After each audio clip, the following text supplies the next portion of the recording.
In 2010, the party started in Texas, and when it was all said and done, the Giants got their rings.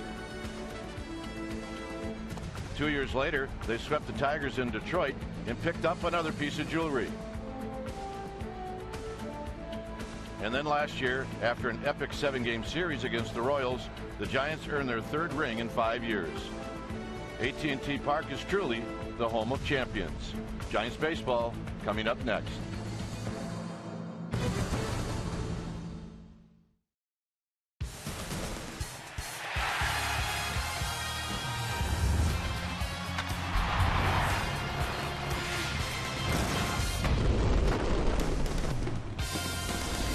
We are coming to you from a very jacked up AT&T Park as we get ready for Giants baseball, and this is game 3 of a 4-game series. Hi again, everybody. I'm Dwayne Kuiper. Alongside me is Mike Krukow. And by the way, don't get used to this. I will say this, and I hope you can agree with me. The electricity out there today has got to help this team tonight. Well, I don't think anybody out there during that ceremony thought about the last 8 days where the Giants have lost 8 straight. I think that they were thinking about is what they accomplished last year, and they got to get what every ball player dreams of, and that is a World Series ring, and for the 3rd time in 5 years. And they got to feel that blanket of love from this incredible fan base. It was a moment you and I will not soon forget. But all right, now we move on. We officially say goodbye to 2014 Giants, and it's the 2015 version we're talking about. One of the bright spots this year has been the right-handed rookie, Chris Heston, and he's on the hill tonight, and hopefully he can get him in the win column. Chris Heston's been very, very good. All right. When we come back, we'll have Giants baseball in game 3 of this series. It's ring ceremony night. We will have the lineups and the very first pitch of this game right after these messages.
Is brought to you by Jack in the Box. Jack's hottest sandwich is back. Head to Jack in the Box for Jack's Blazing Chicken Sandwich. By Toyota, #1 in MPG, durability, and resale value. Toyota, let's go places. And by DraftKings.com. Play daily fantasy baseball for free on DraftKings.com with the official daily fantasy partner of Major League Baseball. Enter promo code ORANGE for free entry. Well, the San Francisco Giants get ready for Game 3 of this 4-game set against the Arizona Diamondbacks. They had a little bit of business to take care of before the game today, and that was receiving their 2014 World Series championship ring. What a great ceremony, one to remember, of course, hosted by our favorite guys, Kruk and Kipe. It was truly a gold standard as parachute jumpers fell from the sky, skydivers delivering the rings to the fellas on the field. Everything in gold today. Caps with an SF gold emblem, the jerseys with the gold Giants, and of course they're playing with a very special baseball imprinted in gold. Let's get it up to a couple of golden voices, Dwayne and Mike. Well, very nice, Amy. Thank you. Very kind, and we are running a little thin on voice, I have to tell you. Let's take a look at our game time weather, and it's presented by the Santa Cruz Beach Boardwalk. The admission is free. Visit online for park hours at beachboardwalk.com. 62 degrees here at the yard. Winds at 12 miles. Humidity is fairly high, but it is clear. So the lineup that Heston will be facing, this will be his second start against the D-backs. Inciarte, Lamb, and then the big fella, Paul Goldschmidt. See, Inciarte's got an 8-game hitting streak. Peralta will hit fourth, and it's Trumbo, Gusewich, and Owings. Nick Ahmed is in the 6th slot, and Ruby De La Rosa will pitch in bat 9th. On the hill tonight for the Giants will be the rookie right-hander Chris Heston. This will be start number 3. And this is what he has done in his first 2 starts. 1-1 with an 0.69 ERA. Just 1 earned run in those starts. And when you take your bats against him, you're going to see a good hard sinker, low 90s with a curveball and a changeup. Heston, 6'3", 195-pounder. He's 26 years of age. In fact, I take it back. He's now 27, just turned it. And for Heston, out of Palm Beach, Florida, trying to stop an 8-game slide. And here's the first pitch of the ball game, and it's a called strike. So we get started at 6:07.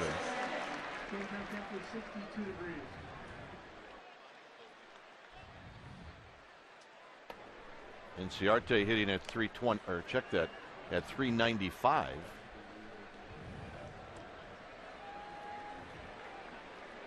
Two for 5 on Thursday, 2 for 6 in the game last night.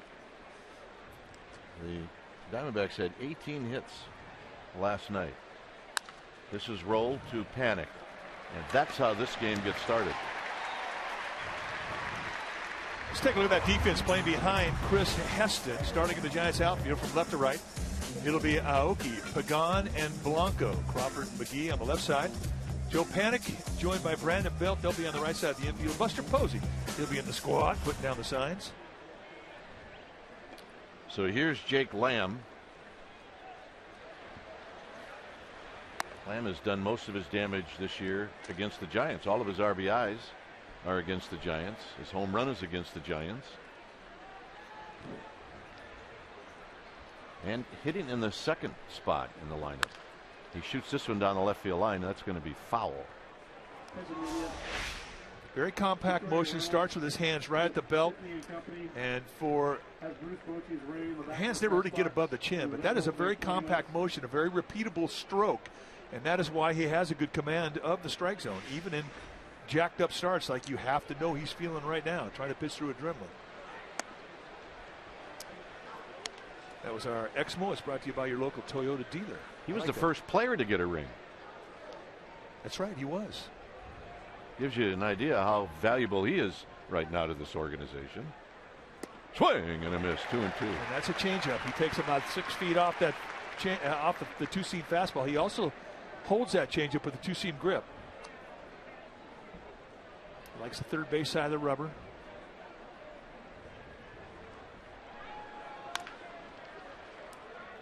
Panic from the outfield grass will wait for Belt to get back to first. 2 outs. Oh, that's always a concern when you have a sinker ball out there. Is he getting sink? If he gets too fired up, too jacked up, he'll get too much velocity on the fastball, and he'll lose sync.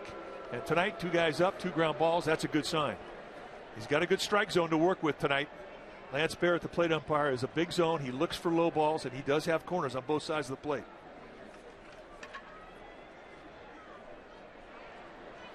Here's Goldschmidt.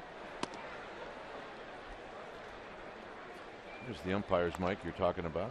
Well, Lance Barrett behind the plate. Crew chief Dan Asanya will be at first base. C.B. Buckner at second base. Chris Siegel will be at third base.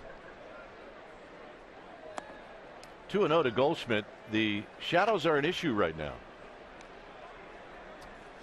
Now, one thing the Giants did in the offseason is they put up a new board right in the middle of the batter's eye, and it has taken some of the traditional glare that had always been a problem away. And you can see that black piece right there.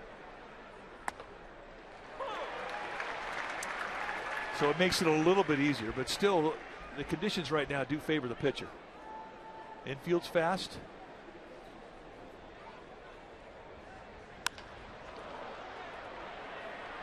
Pagan now comes in and he makes the catch. He's staring right into the sun in a nice inning for Heston. Top of the order coming up.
On ring ceremony night.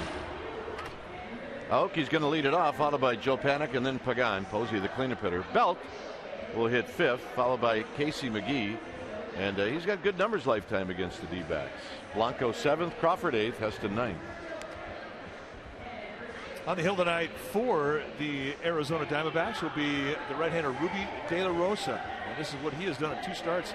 He has had the magic wand do, an ERA of 7.15, but he is 2-0. De La Rosa in his 3rd year at the big league level. He's 26 years old, 6'1", 225-pounder out of the Dominican Republic.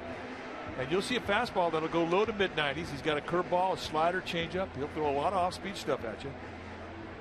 At times, you forgot the guy had a 95-mile-an-hour fastball. You swear he was a softballer because he will throw anything at any time.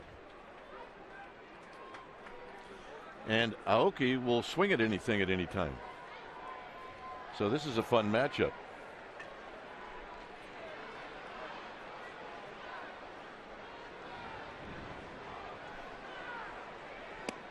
And a call strike. 320. That's the numbers for Nori Aoki with an RBI. He's 2 for 7 lifetime against De La Rosa. And that's a fair ball down the left field line. And that's a leadoff double. I'm telling you, man, we were on the field and this crowd was into it big time. And I think that the Giants have been trying to get their crowd into these games early, and this is a good start right here. They were pumped up. The crowd was electric.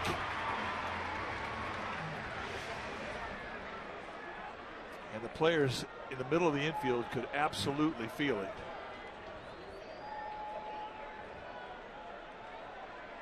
So here's Panik.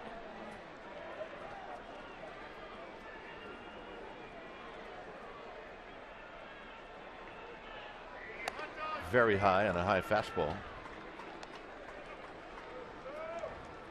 Panic 3 for 6 on Thursday. And then a couple of hits last night. Giants only had 4 hits. He had 2 of them.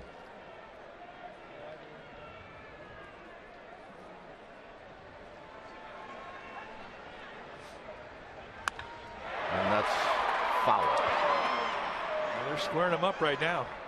You talk about the 2 hits that Panic had. He had 3 hits the game before that. So he is climbing out of a funk that he was in. And the way things are right now with Bruce Bochy, if somebody gets hot, they're climbing up the ladder of the lineup.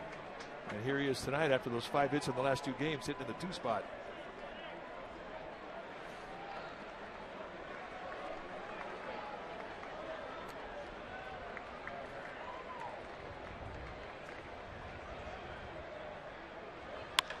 Down the left field line. That's going to be a base hit.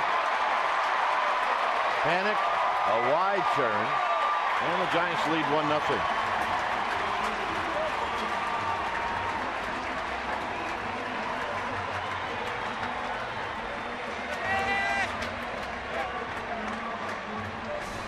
Time now for our forward right choice. 2-seam fastball with movement going away from Panic, and it hangs up there at the belt. Up at the belt, it doesn't get sink, it gets fade. And if you try and pull it, you hit a weak ground ball to second base. Here he stays inside it, throws it right out to left field. That's a nice hit, and that's our forward right choice. You're not going to take on Peralta's arm in left field. It's a good one. Here's Pagan.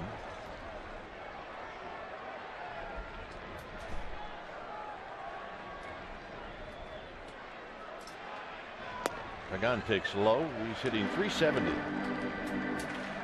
He's got a couple of doubles lifetime and 5 at bats against De La Rosa.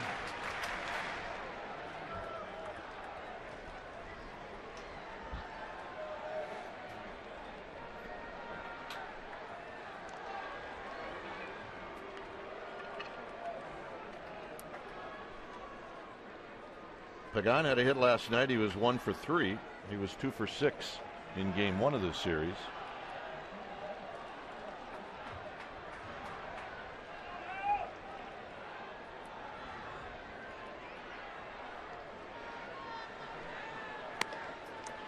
So out of the stretch, that pitch is high, 2-0.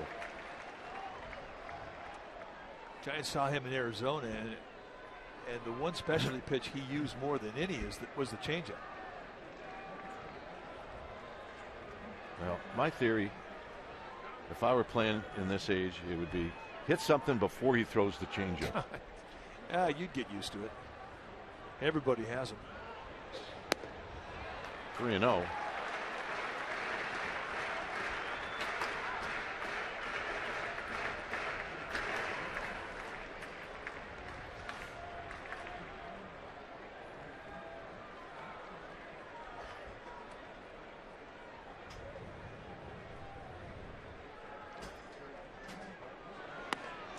Not close.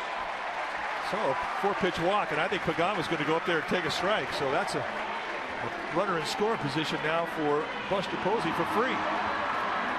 And right now it's time for our Togo's Big Play the Togo's Way. We go back to April 7th of this year. Buster Posey gets the first pitch he sees from Ruby De La Rosa in Arizona, and he hits a home run in the first inning, and would also score Angel Pagan, who had doubled ahead of him. And that's our Togo's Big Play the Togo's Way. So Mike Harkey very quickly out to talk to De La Rosa. And this will be a motivational speech. And basically it's going to be don't nibble, challenge somebody.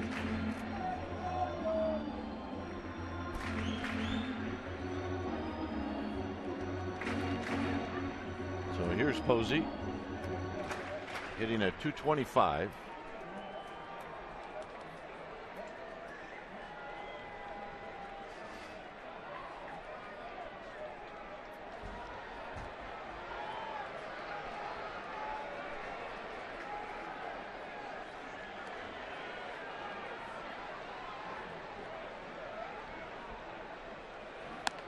High again. 1 ball and no strikes. Ball 5.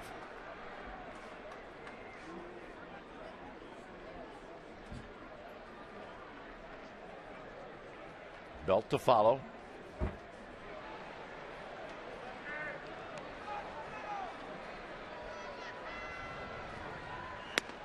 And he goes away from the fastball and he gets a called strike.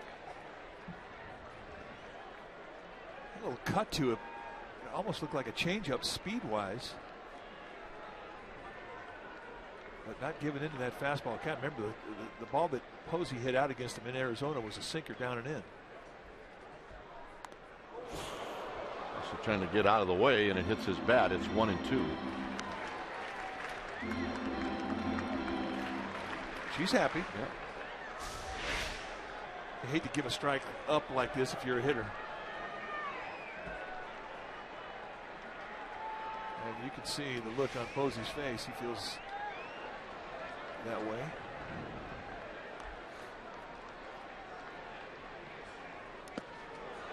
He does it again, that kid. Duffy Gozewich in this series has put on a clinic in how to block. Give him the gold glove right now. I mean, this is a circle changeup that is a scud. A scud is a ball that bounces out in front of home plate. It gets a high bounce. You don't really know where it's going. And I can't think of one that's gotten past him. He has just been sensational in blocking in this series. Somewhere in the valley, Hobie Landreth is smiling. 2-2 to Buster Posey.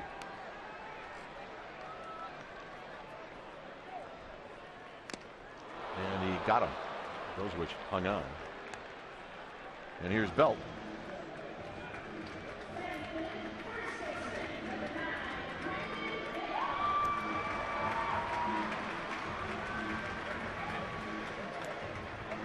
Belt. He's got a scuffle going right now. Belt went 0 for 6 on Thursday.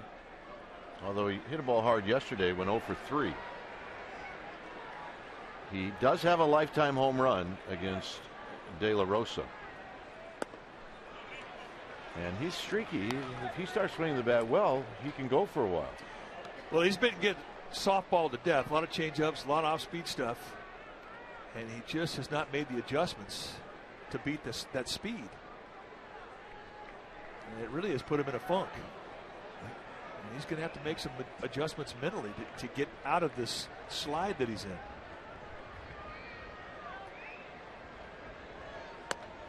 2-0. Now that's a 96-mile-an-hour fastball. But it almost looks like the way that De La Rosa pitches is he shows that pitch. He doesn't want to get beat by that pitch. He'd rather throw stuff off of that fastball.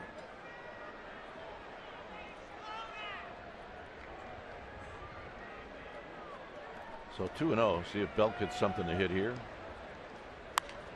He does, and he fouls it out of play. And there's the changeup. So he goes inside at a 1-0 count at 96 to give him a good sniff of the fastball. And then he comes back into the strike zone with the change. And that's where his confidence really is in. It's in that changeup.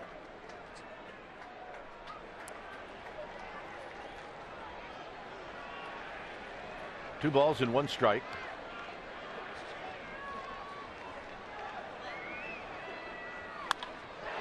Center field.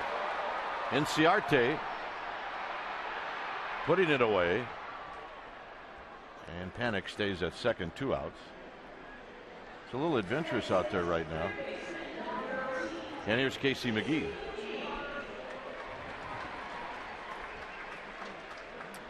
Casey McGee got his first start last night in a Giants uniform here at home. I said, how'd it feel? He goes, very cool.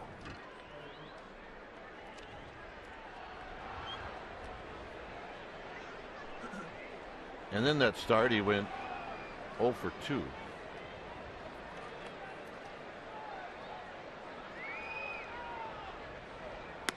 And he takes a strike. So De La Rosa appears to have settled down.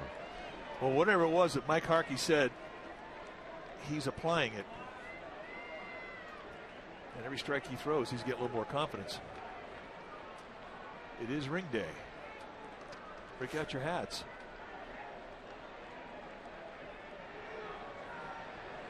Swing and a miss, 0-2. So again, you know, you have in the back of your mind the guy throws 96, but yet he opens it up with a little slider, then he follows it up with a changeup.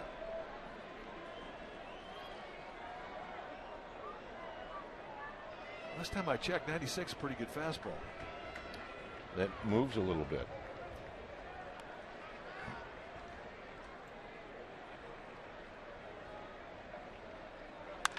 Hit on the ground. Goldschmidt to the shortstop Ahmed, and that'll end the inning. Giants on the board. We played 1-0 San Francisco.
That's right. This year, that's when Chris Heston gave the Giants a shot in the arm with his performance at Chase Field against the D-backs, allowing only 3 hits, walked 2, struck out 5, while not allowing an earned run.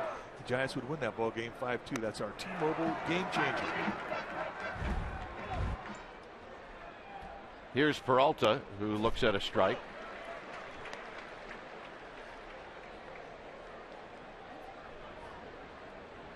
Peralta hitting .269.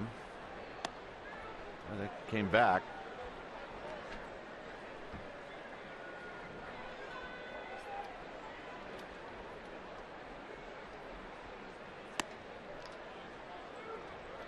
Just a little bit up with those last 2 fastballs. Here's the line for Heston.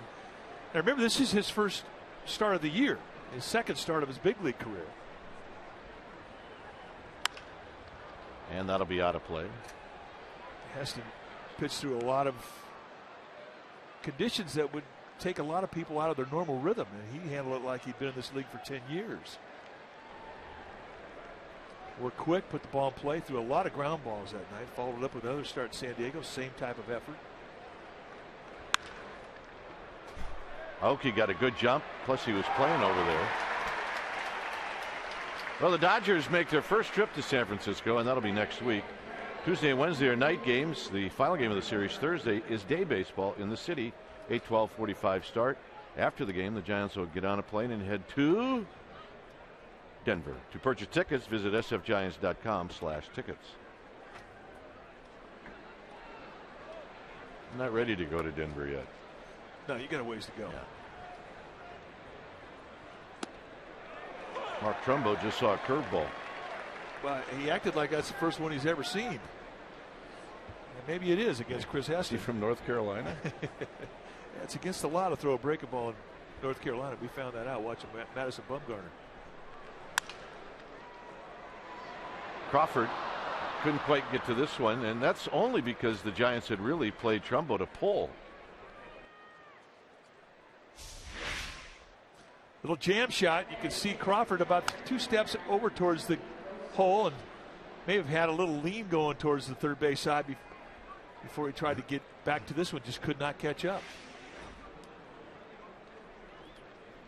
You know, in the streak that the Giants have been on in these last 8 games, it just seems like every time they set the defense one way, they hit away from it. Yeah. That's what happens when you're going bad.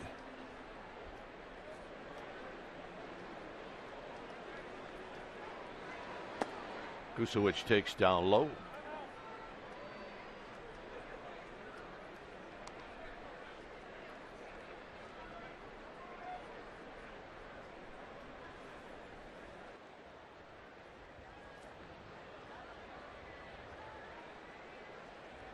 1 ball and no strikes. Kusewicz hitting 194 with a couple of runs batted in. And a strike. I'll tell you what he's done is in this series defensively, he has just really kept the Giants from picking up an easy 90 feet on balls in the dirt. It happened in the first inning. It saved the Diamondbacks a run. 2 balls and 1 strike. Did not miss by much.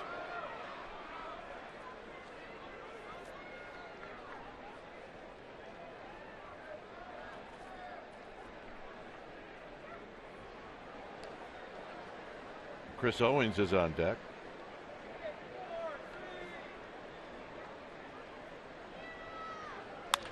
On the ground and a base hit to right field. Stopping at second is Trumbo. So Heston's getting ground balls this inning.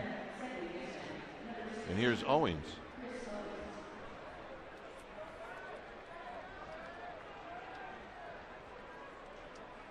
Well, you know, a lot of sinker balls, if you look at their strikeout totals, it'll be 1-to-1, 1 strikeout to every walk. If you look at Heston in his career, it's 3-to-1. So you can't say that he's a guy that pitches to contact, which is what a lot of sinker ballers are, because he has the ability to strike you out. But sinker balls, I'll tell you, they like to get that at bat done within 3 pitches, and they like to put it on the ground. I don't know how that missed him. 1 ball and no strikes. But there are nights when some of those ground balls are going to find holes. And right now he needs a ground ball to find a glove in the infield.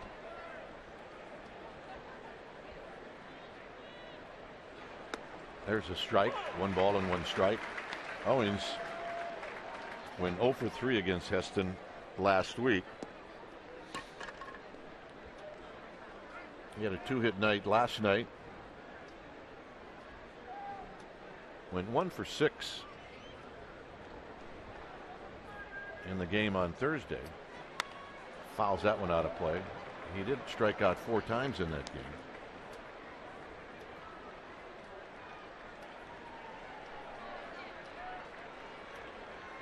Rockies and Dodgers are underway. Rockies leading 1-0 in that one. That in the second inning. Cubs beat the Padres today 7-6.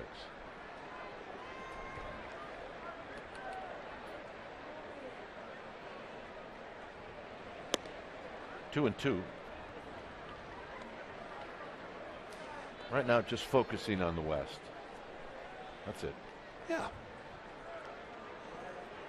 I don't know a time this year where you really don't focus on the West. It's going to be a tough division this year. It's better. There's no doubt about that. What the Giants have found out early on.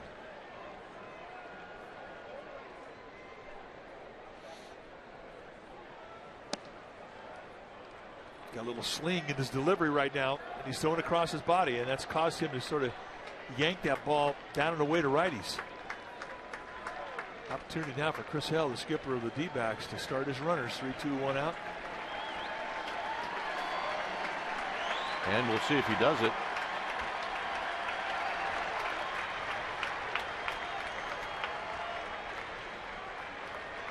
Runners do not go, and it's strike 3 call. A little hesitation by Lance Barrett, but he ended up making the call. Front door breaking ball. Diamondbacks are not enthusiastic about this call. Set that target right in the middle, and this really is a gift. It wraps around that front corner. And boy, Chris Heston needed a break, and he gets one here from Lance Barrett. That's a pitcher strike. He thought about it. Here's Nick Ahmed. I think Mr. Owings got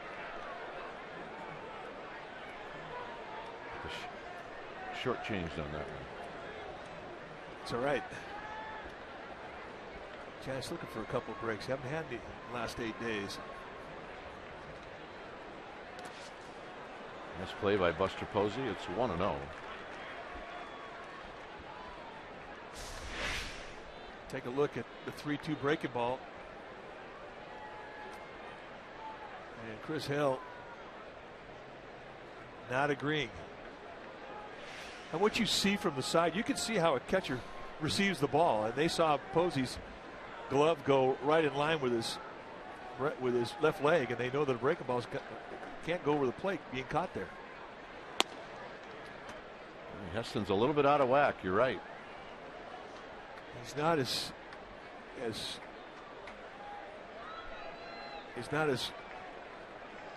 well, let's put it this way. He doesn't have as good a rhythm out of the stretch as he does the windup. And I think I said Chris Hill. It's Chip Hill. How about this word? Fluid. Fluid. That's what I was looking for. 2-0 pitch. See, not fluid. And it's coming out of his hand the same way. Right now, I mean, he's thinking mechanics. What can I do to get back in that strike zone? Situation here where you might see the Diamondbacks say swing away with a pitcher on deck who's not a very good hitting pitcher. Boy, all those pitches generally in the same spot. Easy take there. So Buster Posey going to come out and try and make a mechanical suggestion and get him back in the strike zone.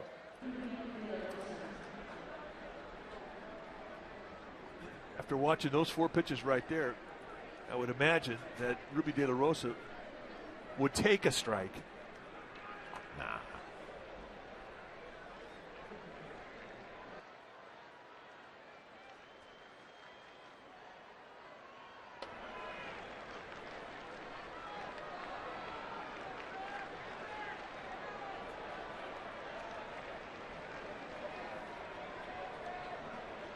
De La Rosa is 0 for 5 on the season. And this one on the ground to Panic. And that's going to end the inning. 1 pitch and he gets out of it. Blanco, Crawford, Heston coming up.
Is brought to you by Amici's East Coast Pizzeria.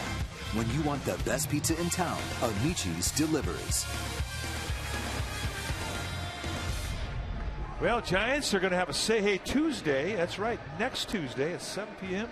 Pregame live at 6:30 p.m. Yahoo Sports Talk live from the Plaza at 5 p.m.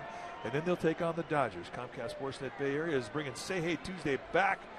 First 500 fans will get a cheer card and an authentic Giants fan sunglasses. So here's Blanco. Giants with a 1-0 lead.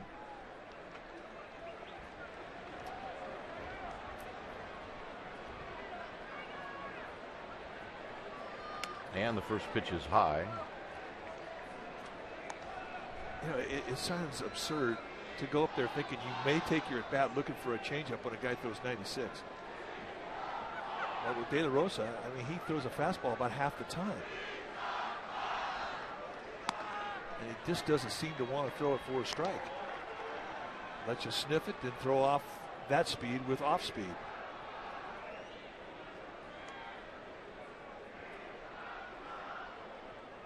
Two-0 pitch. Swinging is Blanco and missing.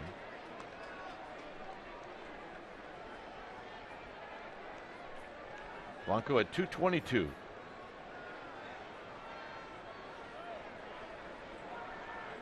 Crawford on deck. And there's a strike to even the count.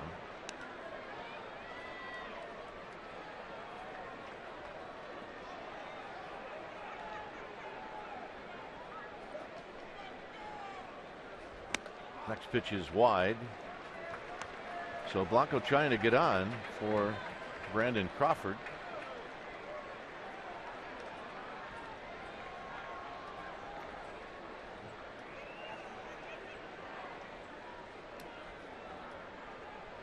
Got him. Took a little off. Second strikeout for De La Rosa.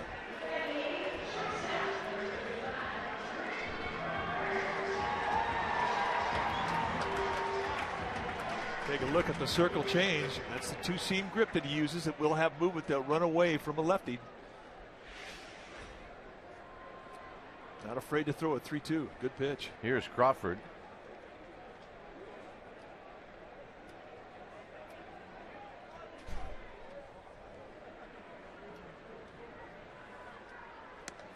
Crawford takes a pitch high, hitting at 154, a couple of home runs, 5 driven in.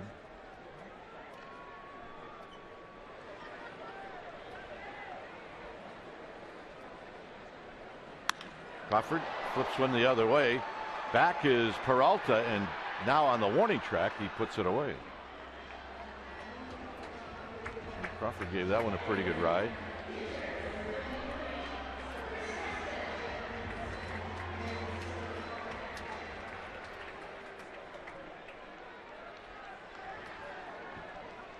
Still looking for his first big league hit, but he's not going to have to wait too long. He's got a good swing.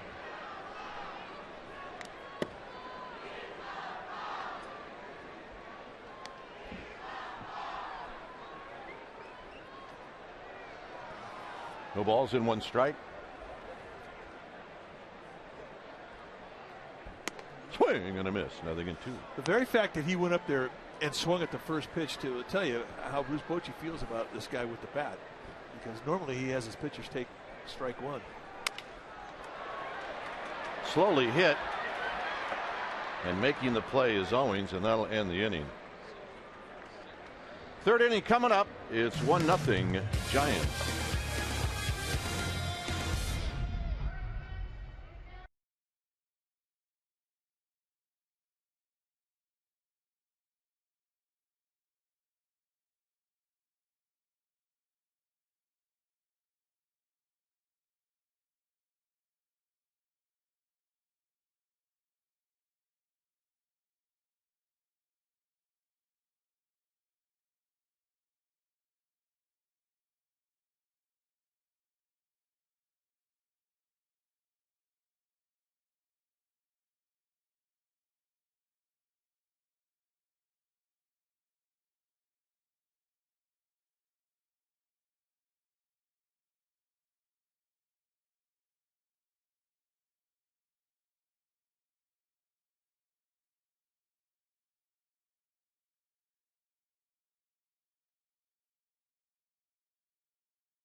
we have our boss with us who just presented us with some rings.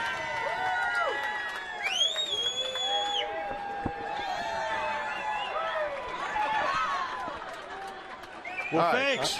This is pretty unbelievable. Yeah, well, how's it look? I'm a waiter, aren't I? I got the. We're serving up some pretty cool stuff. Now I understand. First of all, what do you think of the ring? It's overwhelming. Yeah, it is. Well, breathtaking. As I said to you guys between innings, that really the players are beloved, but we have a great situation where the two of you are as beloved as any player out there in uniform, and it's a testimony to everything you've given this organization over the years, and it's just a thrill to present you with the 2014 championship ring. Well, it's breathtaking is what it is, and it's a great day for the organization. It really is. And I was telling Mike, and I'm sure you felt it too, the electricity out of our fans for this ring ceremony was unbelievable. And I know that it carried into the dugout for tonight's game. Well, can I tell you what Hunter Pence said when I gave him his ring? He says, I guarantee you this is going to wake him up. And it's sometimes you get in the day in and day out, and we've been losing games, and you get frustrated and everything. I'm sure fans get frustrated, but then you have a night like tonight, and you relive what the accomplishment was last season, and you say to yourself, you know what, this team, these are the same guys, and they're capable of so much, and you love them. Right. You just love them. I mean, I've been having flashbacks all day to all sorts of, whether it's the 18-inning game or whether it's the Game 7 or all the different, it's the Crawford Grand Slam. I mean, I've been having flashbacks. The other thing, too, that Mike and I noticed was, for 1 hour from 5 to 6 o'clock, I don't think there was one player that thought at all about an 8-game losing streak. I think it was all about what they accomplished last year, and that's what they need. Exactly. They were into it, and what Boch said, I was in his office a little bit before everybody went out for the ceremony. He says, we're going to see their teeth today. Yeah, that's right. and with a smile. I mean, I think guys have been pressing. Guys want so badly to make it work and to achieve. And even the guys that weren't on the team last year, what they watched, I mean, Nori and Casey McGee, they were watching something that sort of says a lot about the organization. See the Hall of Famers out there. Right. That was one of my favorite parts of it, was each player, as they got their ring, would go over and shake hands with the Hall of Famers. Well, it's amazing when you look at this ring on your hand, and it's really befitting the accomplishment of what they did last year, which was a miracle. And how do you design a trophy that they can wear for the rest of their life that expresses what that accomplishment was all about? What's kind of cool, you nailed it. Yeah, well, what's kind of cool about the ring is, as we were talking to the players, because it's a player's ring. So, in the end of the day, we want the ring to work for the players. When we were talking to the players about it, we had a little committee of players, and Boch and Brian. The overwhelming theme was, this organization gets it done, no matter what the odds, no matter what people say, and the 3 and 5 years. And so, if you look at that ring, the top 3 diamonds, there are 3 diamonds at the top, and there are 5 at the bottom. And that represents 3 and 5, 3 in 5 years. There's also a total of 8 diamonds if you add the 2, the diamond presentation. There's 8 total, and that represents the 8 championships the New York and San Francisco Giants have won. And so there was some logic to it, and the players like that. They like that symbolism. There was a suggestion made by, I think, one of the players, was just to put Bumgarner's name on every ring. I wonder if that was even considered. Yeah, no, we've looked at that. I tell you what was not considered. What was not considered was blinging it down. When you win the 3rd one in 5 years, you don't go down. You reduce the bling. So we knew we had to bump it up, and I would say that the net result was bump up. Now I have a question for you guys, Mike. You wear the 2010 ring. I do. Kipe, you wear the 2012. I do. Now what happens with the 2014? How do you guys, and it's great because people want to take pictures and you have both. What's going to happen with the 2014? Well, it's probably going to sound a little rude, but we're going to wear all 3, Tuesday, Wednesday, and Thursday. Pinky ring. All right, that's what they look like. Larry, thanks for stopping by. And here's when Larry handed us our rings. And I'll tell you what, it never, ever, ever gets old, nor should it. Well, bless you guys. Thanks for all you do. We love you. Thanks, Lars.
One nothing.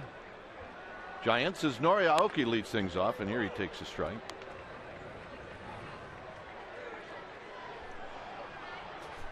Aoki doubled in the first inning.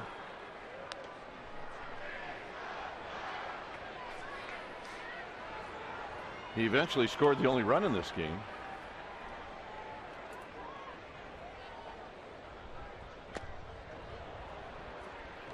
Big time sinker moving away, and he gets the strikeout. Good pitch. All right, right now time for our Geico quote. This one comes from Javier Lopez on Championship Ring. Says, I'll wear this one. You got to test drive it, you know.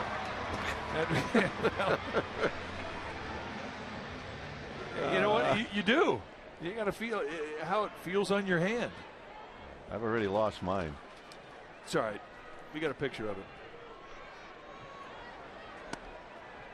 You'd think your kids would know they're eventually going to get it, right? Yeah, eventually. Yeah. So they need to give it back right now. 0-1 to Joe Panik, who knocked in the only run in the first inning. And right now, De La Rosa's throwing strikes.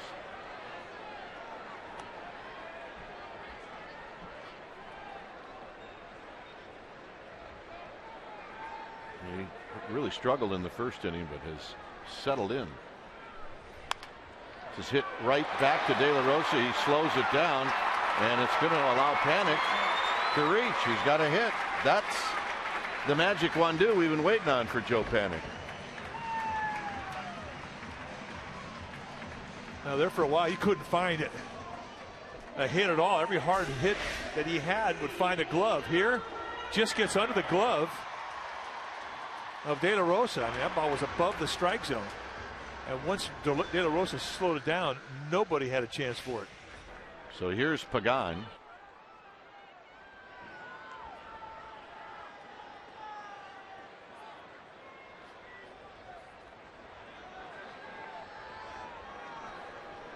Pagan drew a walk in the first.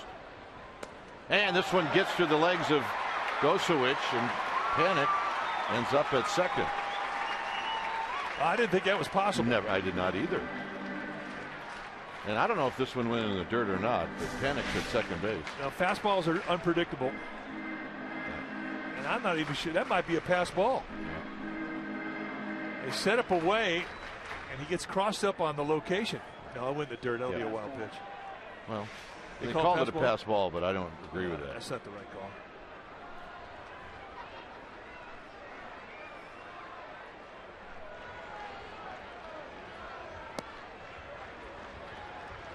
Two balls and no strikes.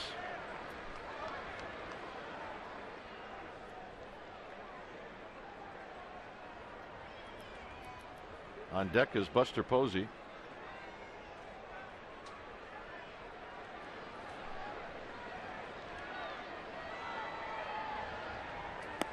I think Larry and Mario feel like Santa Claus today. Oh. Stacy Slaughter was in here. Big smiles.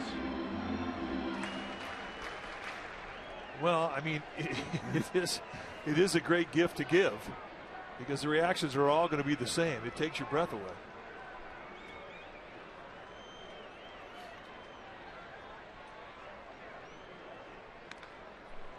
Boy, backs it up with another changeup. He'll throw it at any time. And it's a good one. I mean, it is his go-to pitch. I mean, he thinks off the changeup more than he does the fastball. So the second time through the lineup here, I mean, you start having a plan, and take a look and see what the Giants' plan is.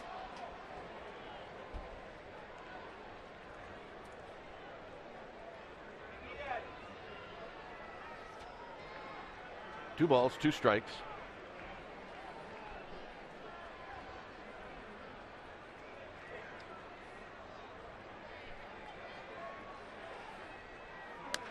Big topper to Owings.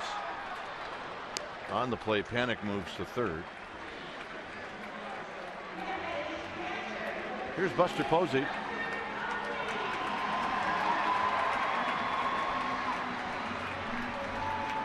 I was thinking today. So in order to win a world championship, you have to win 11 games, correct? Yep. So he's been the catcher for the last out in 33 postseason wins. Well, didn't they win 12 last year? And then they had to win the 12th one in Pittsburgh. So if you're the wild card, you got to win 12. 34 times he caught the last out.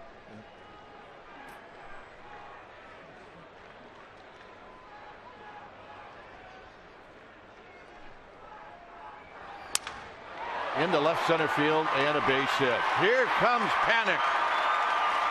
And it's 2-0. I don't know if Buster was sitting on a changeup. I mean, he hit the ball off the end of the bat, but he might have been.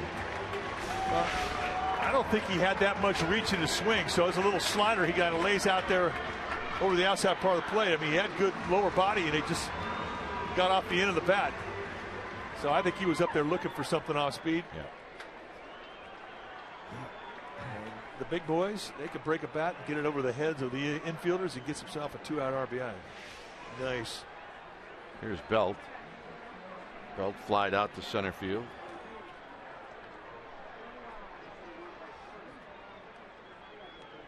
Low and low, 1 ball and no strikes. Casey McGee on deck.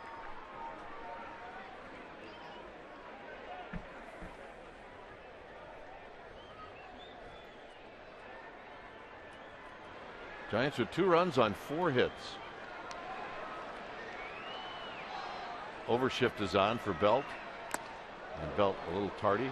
That's what that changeup will do. Well, that's 96. So you're sitting there thinking changeup, and all of a sudden he shoots a 96-mile-an-hour fastball. It doesn't look 96. It looks 104. It does. I mean, 96 is healthy.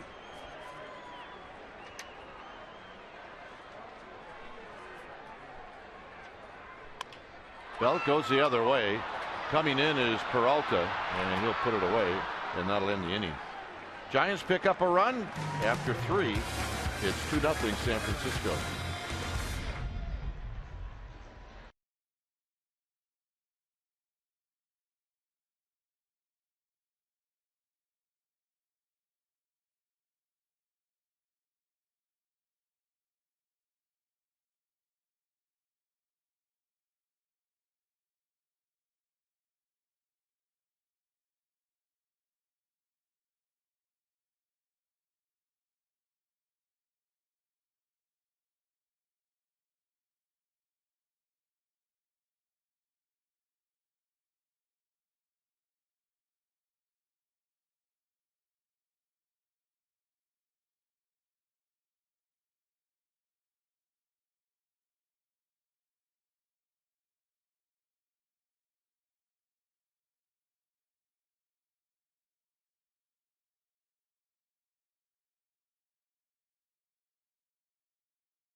is brought to you by Bay Area Mini.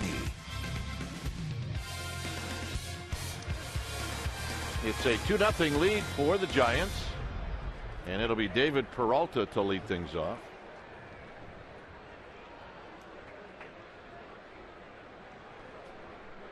Peralta lined out to left field in the second. I didn't even keep score as to what happened in the third when Larry was here. I was looking at my ring, and don't look at me. I never took my eyes off the ring. So Inciarte, Lamb, and Goldschmidt we just put out, right? 4-3, 4-3, strikeout looking.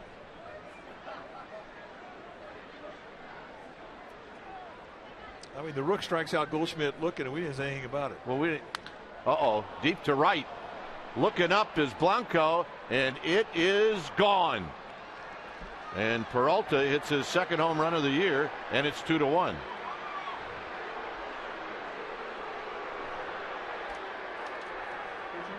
For whatever reason, he's having a hard time getting the ball down to Peralta. It happened in his first at bat as well.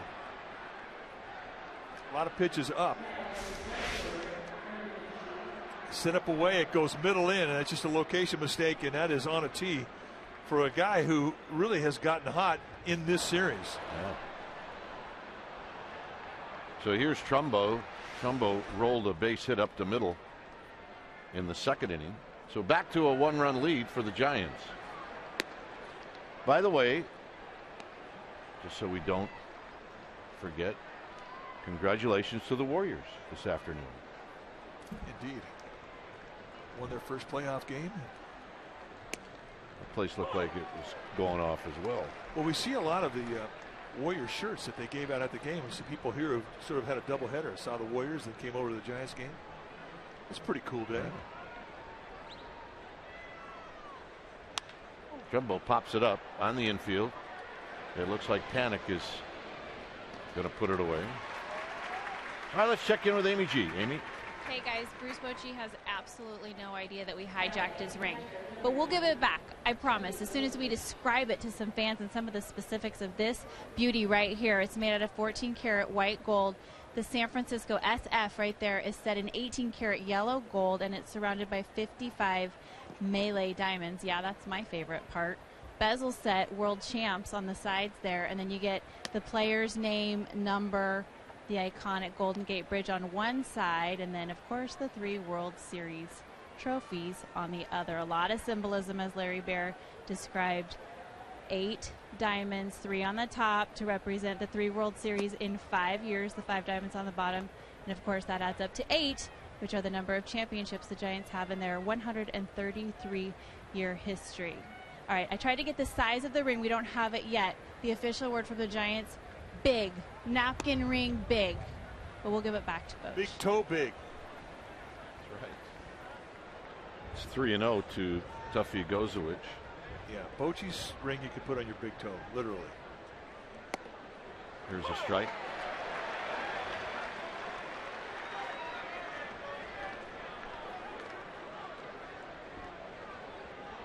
Gozowicz singled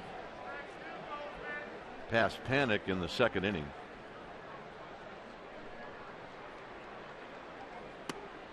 And now it's 3-2.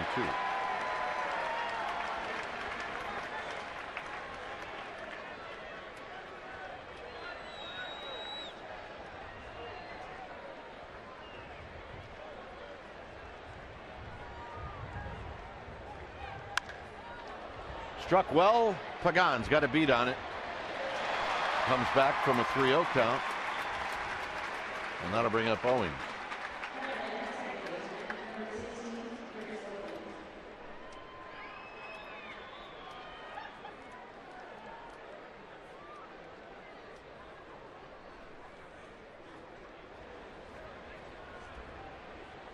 So Owings batting for the second time.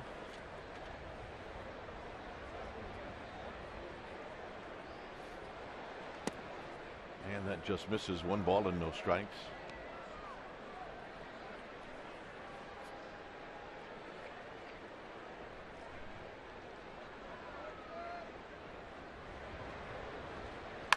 Tap to third, right at McGee. McGee to Bell, side retired. D-backs are on the board on the Peralta home run. Giants are coming up. They lead 2-1.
Classic returns to Lake Merced.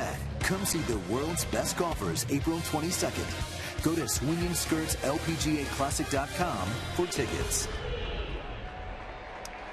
Hey, if you're looking for the best coverage of San Francisco Giants baseball, log on to csnbayarea.com as insider Alex Pavlovich provides wire-to-wire reporting of the Giants' 2015 season.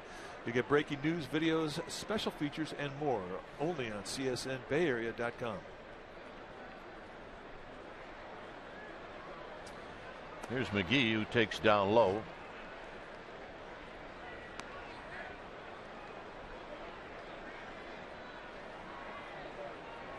McGee bounced out to the first baseman Goldschmidt to end the first. There's a breaking ball for a called strike. He's staying away from a fastball in a fastball count, and that is what Ruby De La Rosa has consistently done against these Giants now in 2 starts. Swing and a miss, 1-2.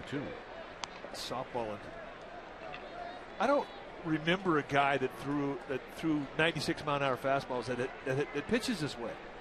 I know. I agree.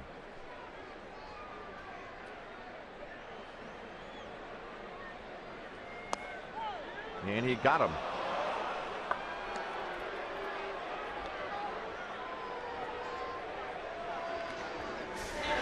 Strike zone has been a big one tonight, and both pitchers have benefited. I'm sure Casey McGee thought that was down and in. And,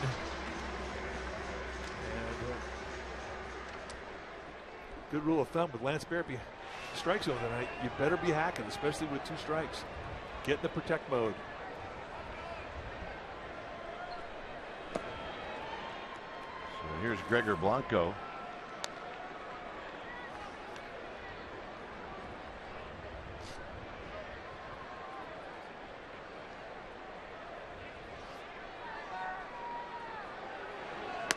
Blanco takes a strike. 1 ball and 1 strike.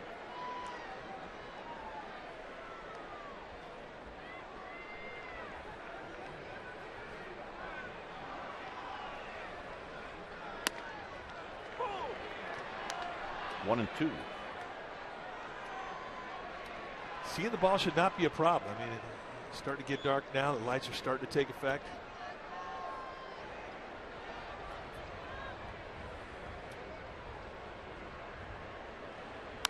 Blanco fouls it out of play. Still had a pretty good rip. The carry in this field is to center field. Last couple of days, batting practice has been alive. We see more carry than we normally see, so the ball has traveled. There's been 1 home run in this game. Peralta's home run in the 4th for the Diamondbacks. But the carry is to the middle of the field.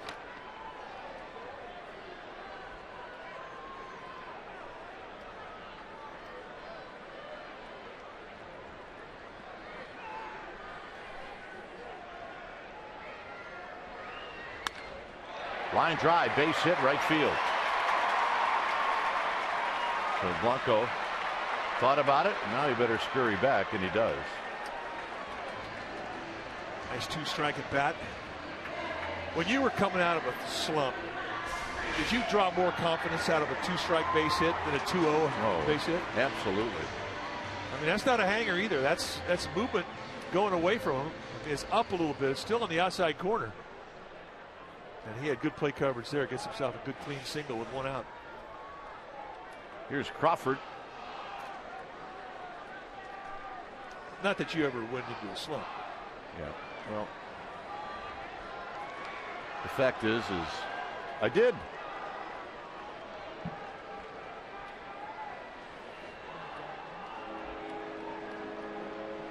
Crawford hit a fly ball to deep left field in his first at bat.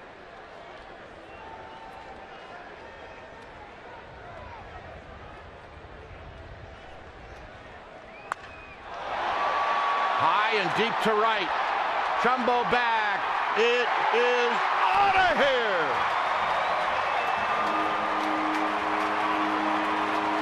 A big boy home run for Brandon Crawford.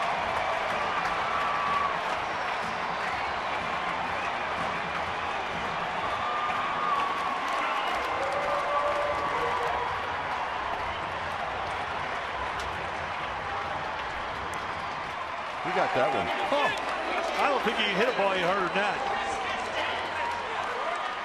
That was loud contact. 2-seam fastball, and it lays right out there on the tee. That felt good. Here's Heston. Heston with a big rip and a foul straight back. And from our splash cam, you get a chance to see the big boy home run off the bat of Brandon Crawford. And that is number 3 on the year for Crawford.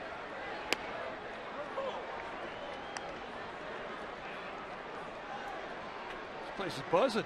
It is buzzing.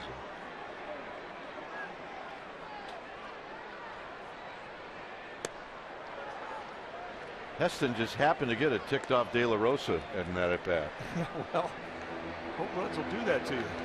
60 pitches into the day. Yeah, wake up, San Francisco. Set your alarm clock like the one I have on my head. Yeah, lots of good attitude with that gentleman.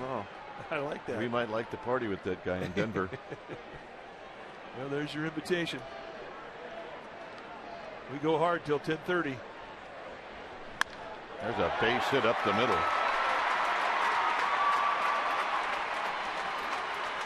Yeah, we're really good from 9 to 10, and then forget it.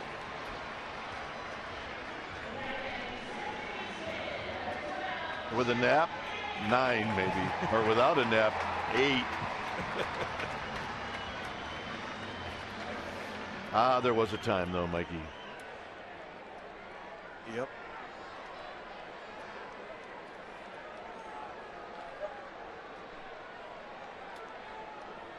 Here's Panic.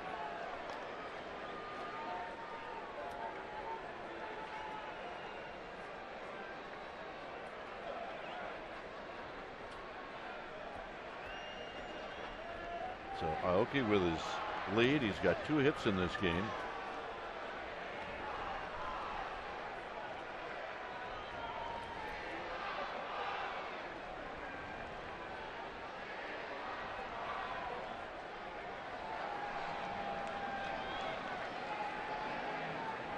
De La Rosa, the high set. And now he steps off.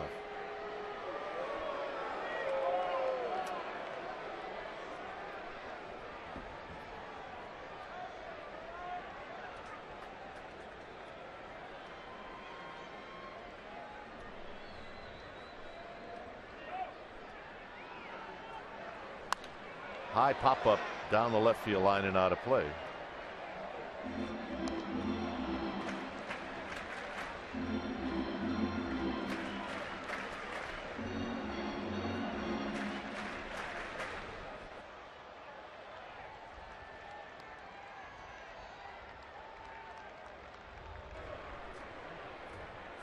Here's the T-shirt you were talking about, Mike, from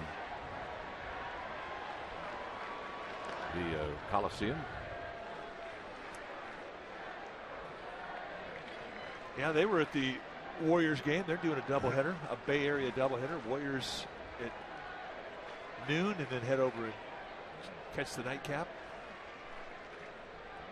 The Oracle Arena. Just inside, 1 ball and 1 strike. Place is rocking today.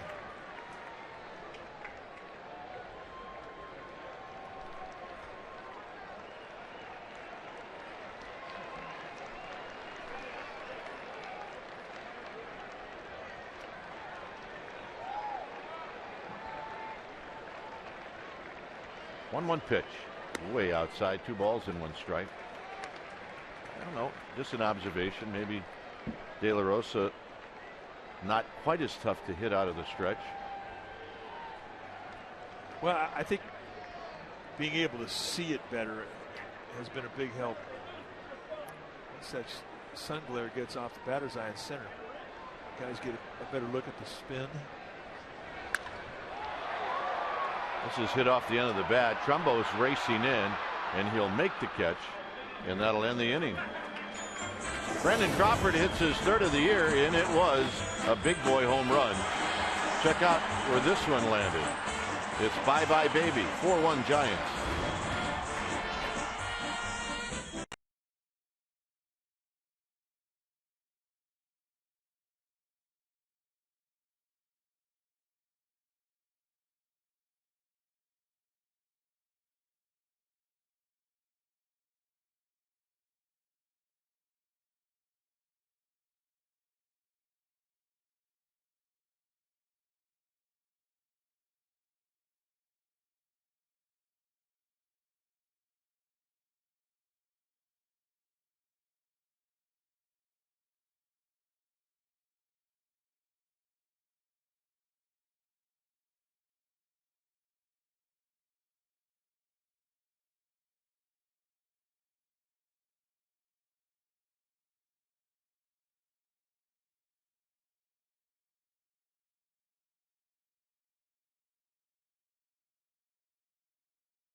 Championship ring. It looks just like the one the players have. It can be personalized with your last name. Get tickets at sfgiants.com/ring raffle. Minimum purchase $10, and the proceeds benefit the Giants Community Fund. Now, if you participated in the 2012 ring raffle, we know you didn't win because this fella here, Tony Rivera, won it. Congratulations, got it on. Tell us the story of when you found out that you won the ring. Well, I got a phone call at home, and I'm a firefighter here in San Francisco, so I thought the guys were messing around with me, pulling at practical jokes, but it was actually true, and it's actually a really great cause, to support the community fund, and you could be the next winner if I don't get it again. Are you going to participate? Of course, right? I am going to participate, but my wife might take it away from me. I think your wife should get the hardware. All right, you can go to sfgiants.com/ring raffle. Put your bid in, get a ring. Tony's is very pretty. And hey, it benefits the community fund. Come on.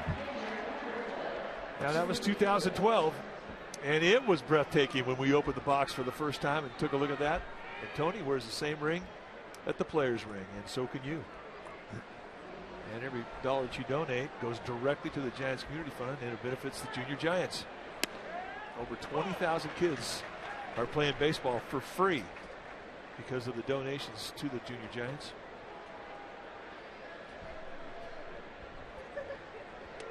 De La Rosa takes the ball. That's 1 ball and 1 strike. Pretty good curveball right there.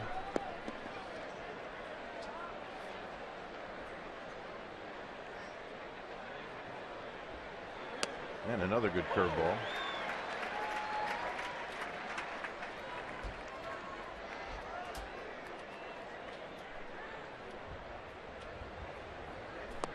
And he got him.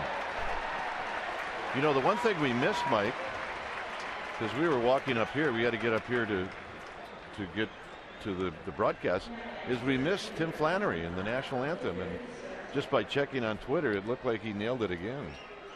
Well, I mean, that's what we expect out of Tim Flannery, and I've never seen him fail to produce.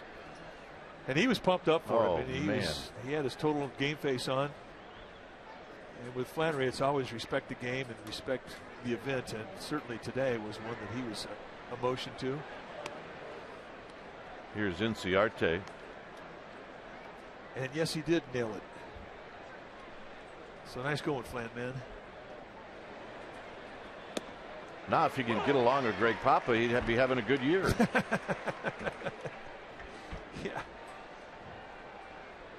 It's a shame they don't like each other.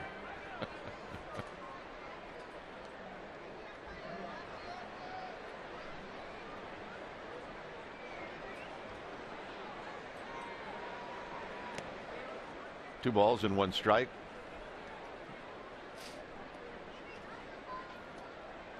Now that guy got quite an ovation.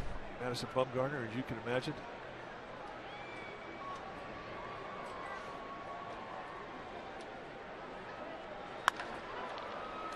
Angel Pagan drifting back. And that'll end the inning. So a nice inning for Heston. Giants are coming up, and Pagan's going to lead things off.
Most wins in franchise history. Spalding has released this great collectible that is limited to 2015 basketballs and sells for $89.95. Call BigTimeBats.com now.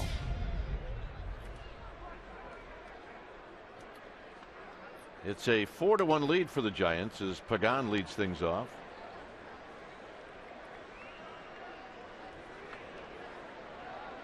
Pagan drew a walk in the first, bounced out to second in the third. And he shoots this one foul. Souvenir? Can we find it? Oh yeah, see, that young lady did.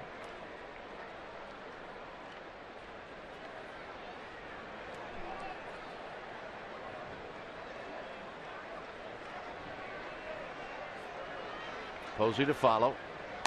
High, 2-1.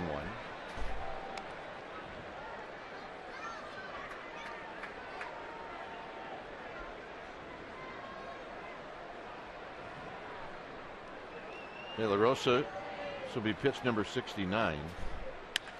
And it's hit right to the third baseman, Lamb, who makes the play.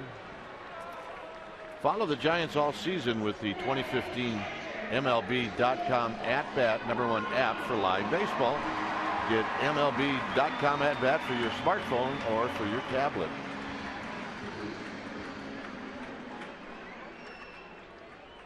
Here's Posey, who knocked in a run with a hit in the third.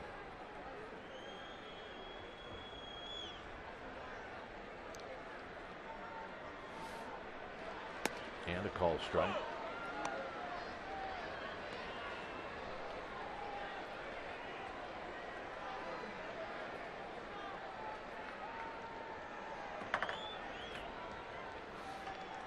Posey shoots this one out of play.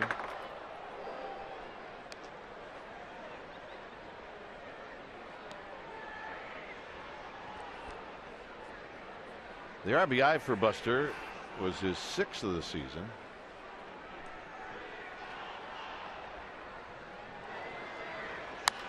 And this is foul. Look out, Billy Hayes. Billy Hayes. Hey, Billy. That's why they wear the helmet. That's one of the best new rules that we've seen come along when they made it mandatory for base coaches to wear those helmets. Roberto Kelly can make it look good, though. Yeah, well, he still looks like he can play. Billy, fantasy camp. He'd be a first-round pick, though. Absolutely.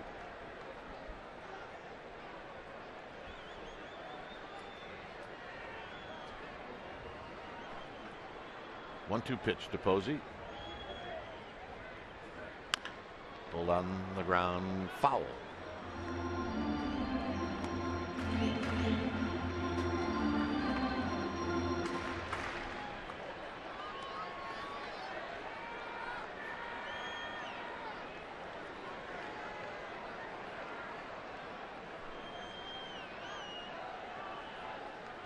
Buster rolls it third base side, but it's going to kick foul. There's De La Rosa doing it again, man. He's going to make you reach.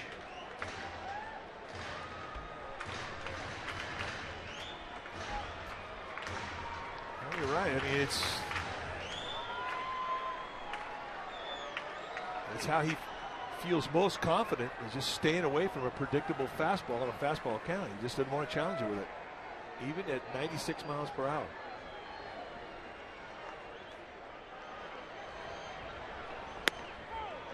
And he got him.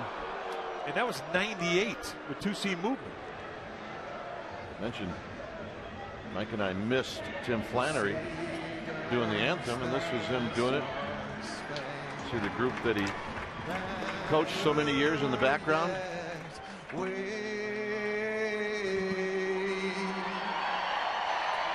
Oh, the land of the free and the home of the brave.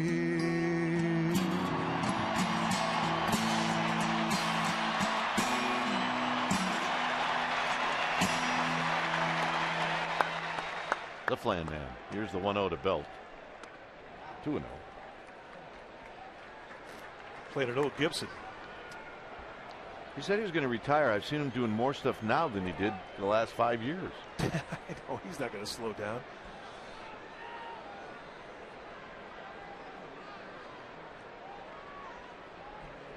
So the Gibson was what? The guitar, the drink, the restaurant? Yeah, well, no, the Gibson was a guitar. I would say that thing is about 65 years old. Wow. 3-0 pitch to the baby giraffe is a ball. And if I'm not mistaken, that guitar was given to him by Jake Peavy. Wow.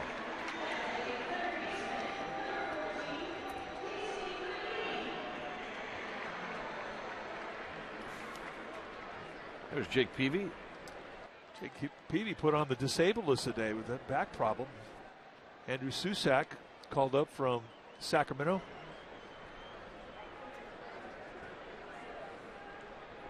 So Giants, they need to get Peavy back 100%. I don't think he was out there with 100% last night. I don't either. 0-1. There's Andrew Susac.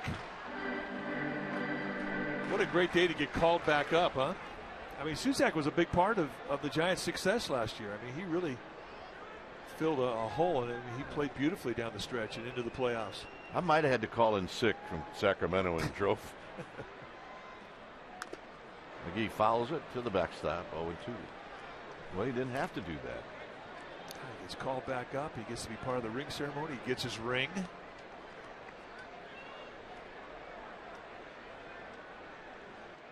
Matt Duffy on the right of your screen. Rookie call-up last year had a lot to do with Giants putting together a run. He gets his ring.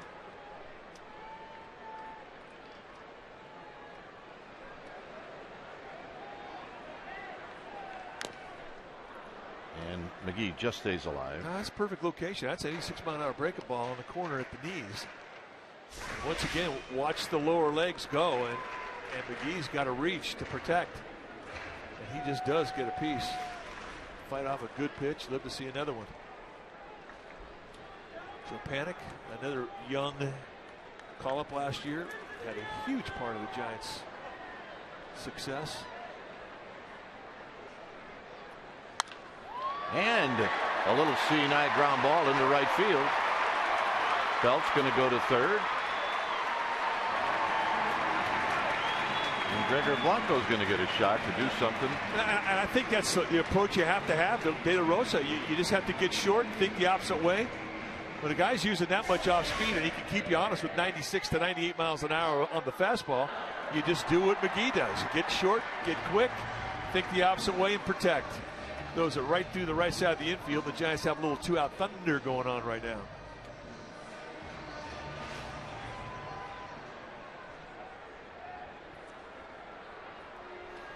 So here's Harkey, the pitching coach, coming out again.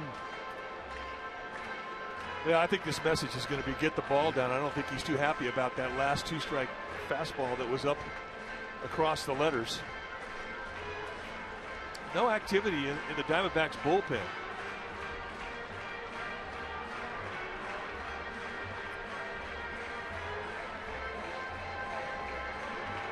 Yeah, we mentioned Larry Baer being Santa Claus today. There's Rennell getting her ring. And Dave and John. Oh, Pito and Irwin, our Spanish broadcasters.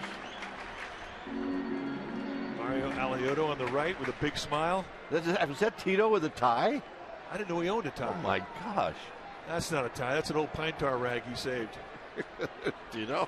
There's Tito. Here's Blanco. Is he fun to be around? Oh my goodness.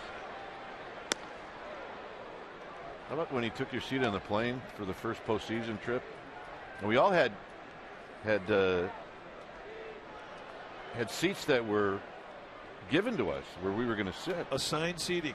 And he somehow convinced you that he was in the right seat. Turned out his seat was on the other side of the plane. But he sat down. The first thing he did was take off his shoes. He knew that he was going to win any argument. The pitch was high, 1 ball and 1 strike. So that's how you stake your claim on the plane? Yeah. Take your shoes off? Well, he takes his socks off, too. I mean, well, that's a problem then. Tito Fuentes, Erwin Higueros. I think that's Tito's son sitting next to him. 1-1 pitch.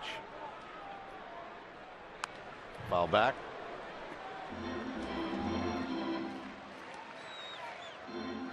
That was Tito's great line. Somebody threw at him, knocked him down, and he got up and he said, hey, I'm a father. I got 5 or 6 or 7 kids.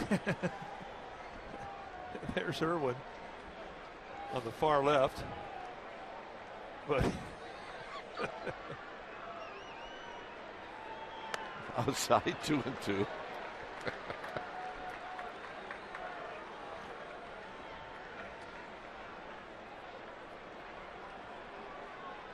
Great thing about Tito is we don't know if his Spanish is any good.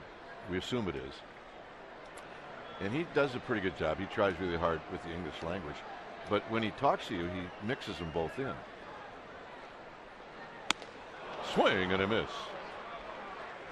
And it is very funny.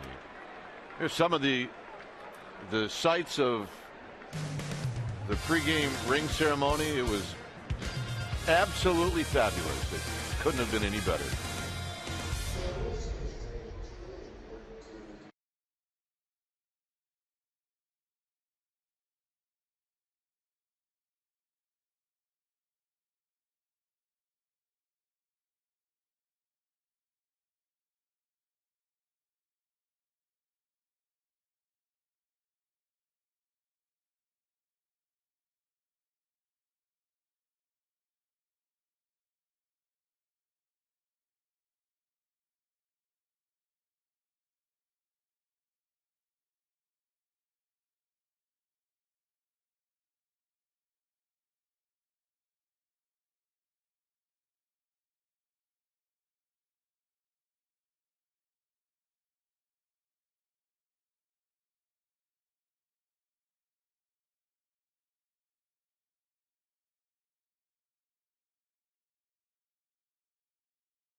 In 2011, on the first ever World Series ring ceremony night in San Francisco history, Miguel Tejada hit a 2-run double with 2 outs in the bottom of the 9th to beat the Cardinals 3-2.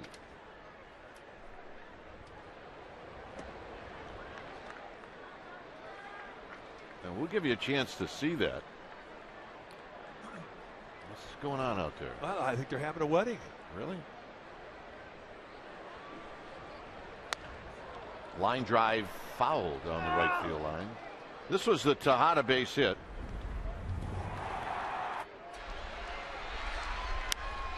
And Tejada said, "Yep, I got it." And then it turned out it probably should have been caught. Yep.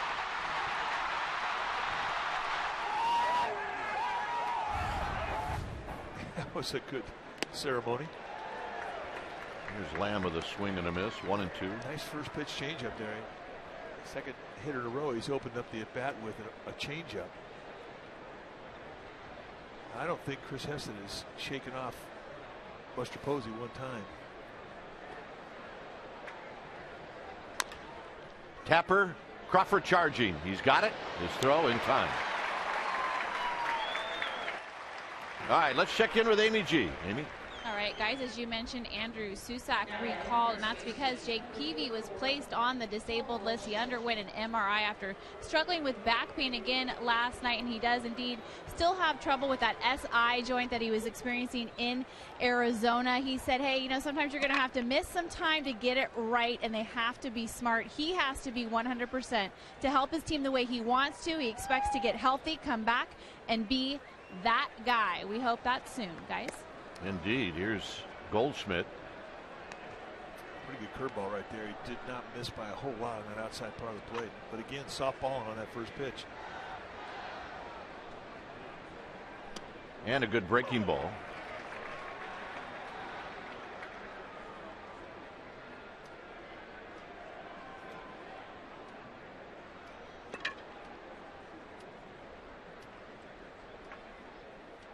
One ball and one strike.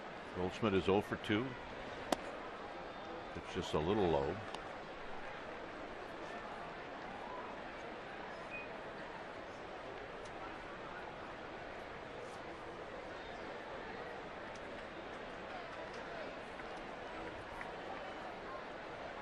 And another breaking ball. A good breaking ball. Gets that one. Now, do you think that Amy G could run for office? I mean, she's a baby kisser. Are you kidding? Absolutely.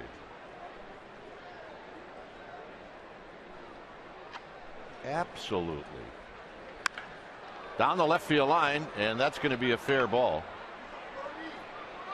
Getting to it is Aoki. His throw is going to be late. And that's a one-out double. Oh, a nice two-strike at bat. Anytime you see Goldschmidt not have any hits in the game, you start to think, well, that's going to even out. And he got a fastball middle in too. I mean, he is lethal on that inside corner. I mean, he's just very quick to it. Playing Peralta pretty straight away in the outfield. Slight pull to right field on the left side of the infield. And that pitch is wide.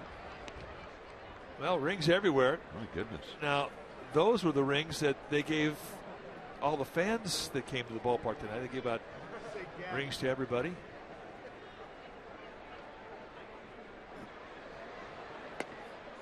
Just outside, 2 balls and no strikes. I first saw that when the Philadelphia Phillies won their World Championship in 1980. They gave everybody the next year. They had a ring ceremony day, and all the people in attendance got a ring. And I still see people wearing them. Oh, sure. Belt is going to get this one, and on the play, Goldsmith will go to third.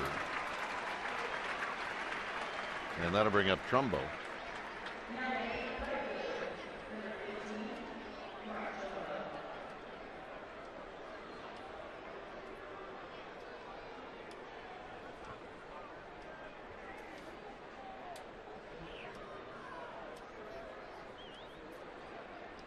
Somebody said, well, what's a World Series ring worth?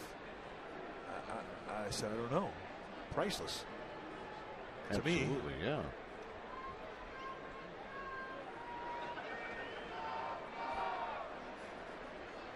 Trumbo takes a strike. Trumbo single in the first and popped out in the fourth.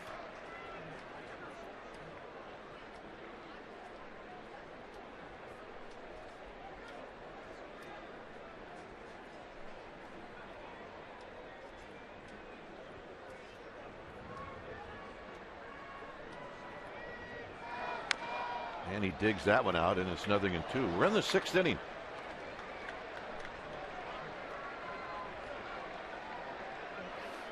Found a good home. He's a hero. Nice going. And that's the reaction you're looking for. Tapped out in front of home plate. Buster Posey will pick it up, and that'll end the inning. Yeah, rings all over the park. Giants are leading 4-1.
Sportsnet Bay Area is brought to you by Heffernan Insurance Brokers. Insurance and financial services for you and your business. Visit hefins.com and by Xfinity, home of the most live sports.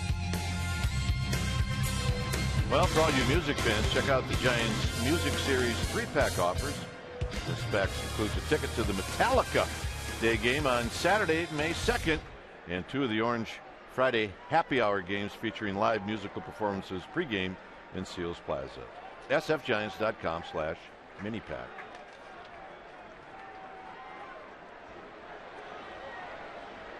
Here's Crawford, who hit a booming home run in his last at bat. Well, you're right. It had some boom on it. Went out in the right center field section. Well, we don't see many hit out there. And he is not fooled on that 94. He's not. And this was that swing of the bat in the 4th inning.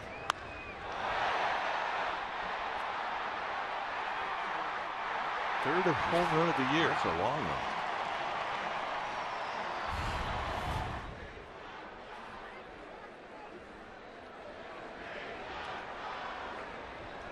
Oh, and 2. Foul back. Yeah, he's seeing a big. He got a good pitch to hit there, but he was on it at 84. He had good legs in it. Crawford leads the team in home runs and RBIs. Not an average, however, but he's working on it. Coming out of his funk.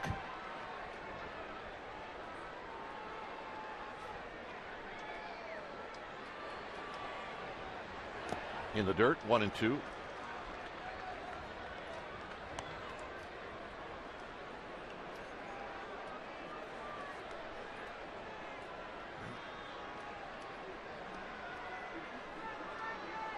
Heston is on deck.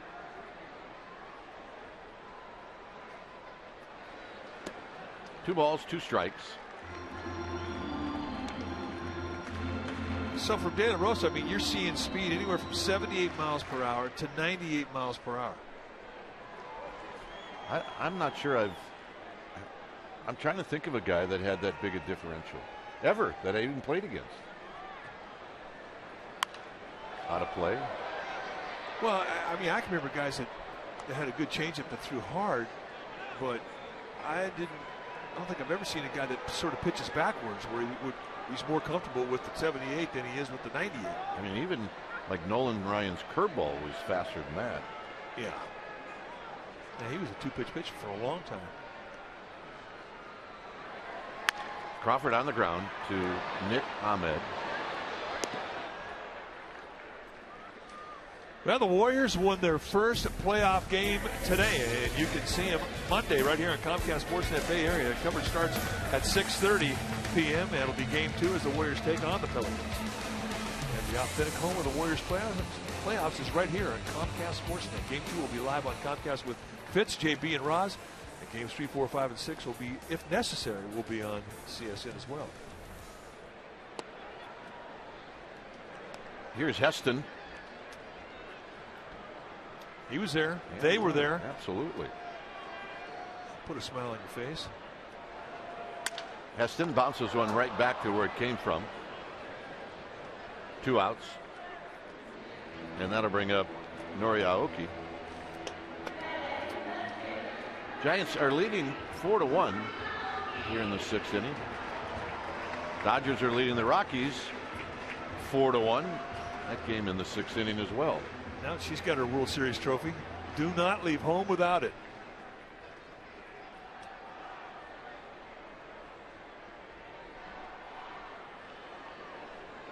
That looks like a real one. Oh. She grabbed that one out of the case.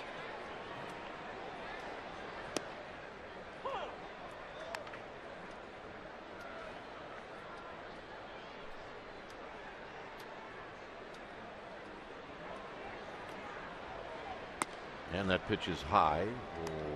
1 ball and 1 strike with Joe Panik on deck. You know, Nori Aoki last year was with the Kansas City Royals, and he's going to get a ring. He's going to get an American League pennant ring. It's the left fielder Peralta who'll make the catch. they're fabulous. They're just not as much fun. 4-1 Giants.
Good night for Giants starter Chris Heston. Ruby De La Rosa has given up 4.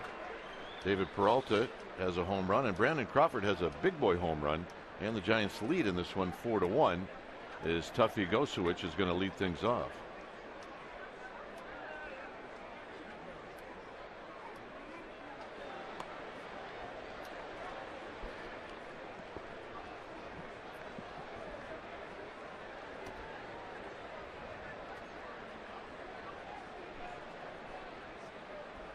The 1-0 is a strike. Heston now with 90 pitches.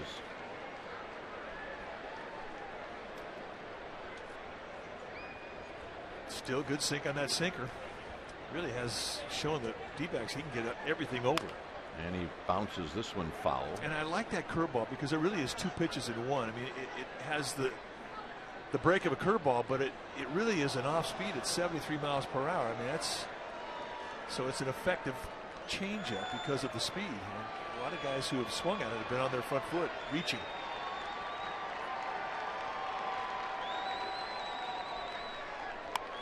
A little pop up, and Heston's going to make the catch.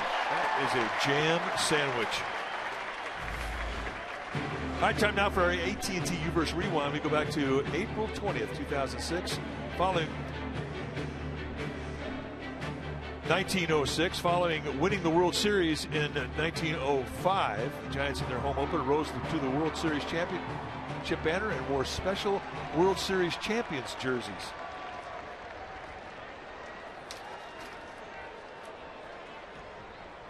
Here's Chris Owings, and he taps this one right back to where it came from. 2 down. And a 1-pitch out. Those are much appreciated in the 7th inning.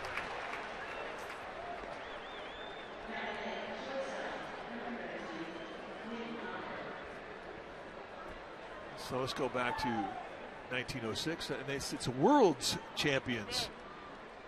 Christy Mathewson. It looked good on him, didn't it? They didn't give rings back then. That was the pin that they won in 1905. The pins look pretty cool, I got to tell you. I want to get that. I do. That. If you're thinking about anything for Christmas for me, I wonder if you could even get those. They have a website for pins. We've actually, during rain delays, ordered a few. It's a big league glue. We were in Washington. We found out about this website called presspin.com. Yeah. And they had Giants pins back there from 1951, 1954. Actually, you and Dave and myself bought one for John when he was put into the Hall of Fame.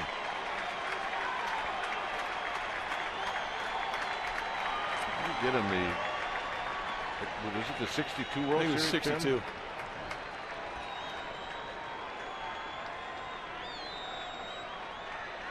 Oh, and 2 to Nick Ahmed. Right there to end the inning. 8-pitch inning and his 5th strikeout. Panik, Pagan, and Posey coming up. Future pitch.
And De La Rosa deals, and Panik takes a strike.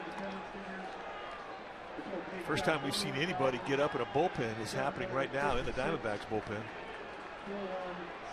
Let me ask you something. Has tonight been a little distracting booth-wise? Well, there's been a parade coming through here. We had a lot of our family members who wanted to see the rings. Not us, by the way. Yeah, they didn't even look at us in the eye. It's like, where's the bling? I had to, like, they're already trying to figure out who's going to get what in our house ring-wise. It's like, can we do this another time? Can I die first? Jeez. Evan Marshall in the bullpen.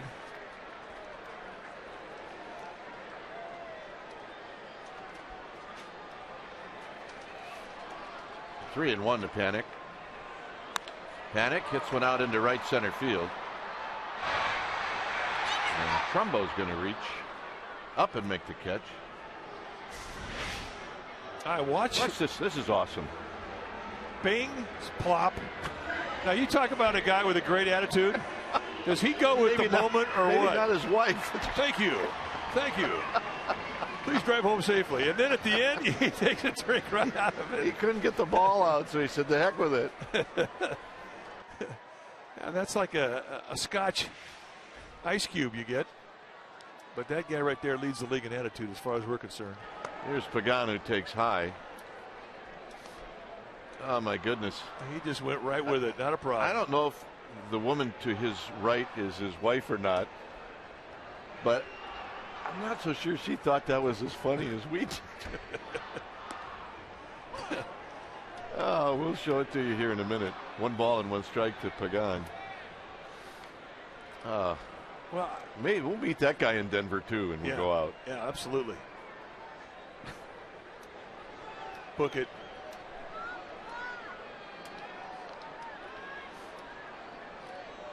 The 1-1 to Pagan, and he takes inside 2 balls and 1 strike.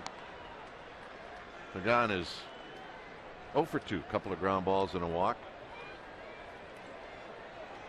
There's kind of a way to handle things and a way not to, and that's the way to handle things. It's just go with the mode. Absolutely. Trying to figure out if that's how I would have handled it 100%. I'm just trying to figure it out right now. No, I could not possibly be that cool. Oh. Make me laugh. Yep. What a great attitude. 3-1 to Pagan. And Pagan drives it into right center field. Trumbull going to get to this one as well. He does. All right, now let's check out this gentleman and check out this gentleman's wife. Was she psyched about this? Doing? What's? Well, now he pours it on her. She's like, I'm out of here. You can sit alone for a while. See you later.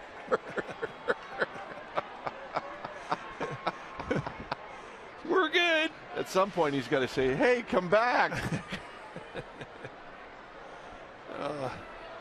Maybe they just met. There's a sharp ground ball foul off the bat of Buster Posey.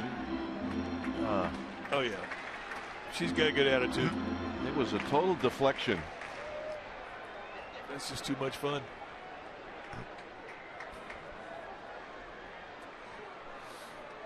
Oh, and 1 to Posey. Posey an RBI single in the third.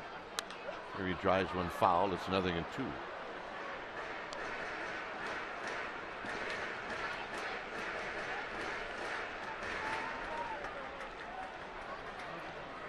Seventh inning.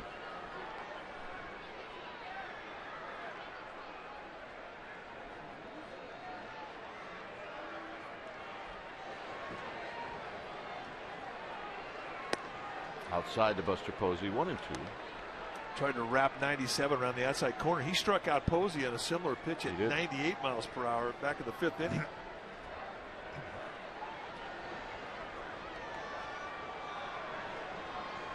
Posey off the end of the bat. He's got a hit. Buster's got a little bit of the magic one-do going tonight.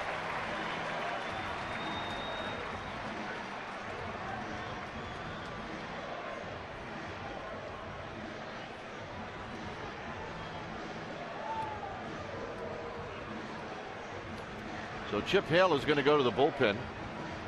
When it's time for a change, think Speedy Oil Change and Auto Service, your oil change tune-up and brake experts. We'll be back.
Four-game set with the Diamondbacks. Pre-game live at 12:30. You'll see it right here on Comcast Sports Net Bay Area.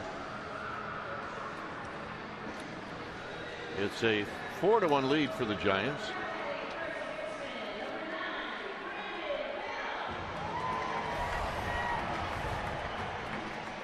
New pitcher now for the Diamondbacks will be Evan Marshall. 5th time that he's come in, and he really pitched well a couple nights ago. He's got good stuff. Don't let that ERA fool you. A good fastball, low to mid-90s with an excellent changeup. Hard slider. Facing Brandon Belt with the overshift on.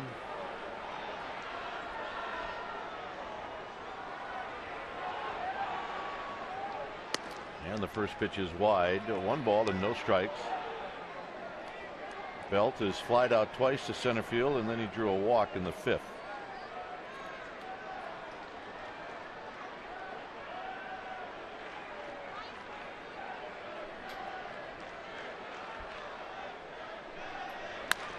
And Belt finally beats the shift.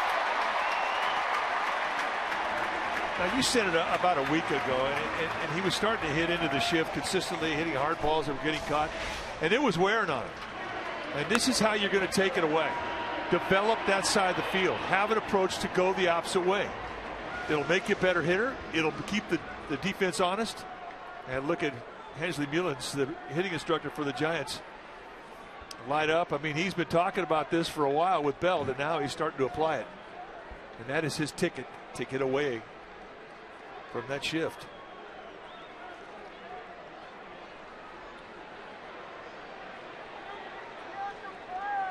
McGee is 1 for 3.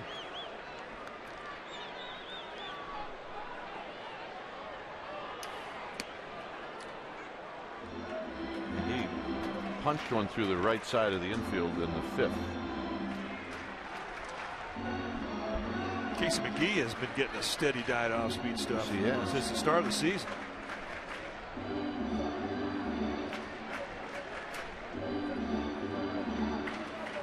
Hey, the San Francisco Bell is coming into the Cove.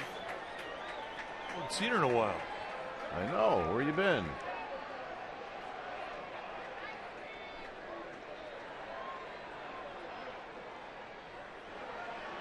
So it's 0-1 to McGee. 0-2. Another changeup.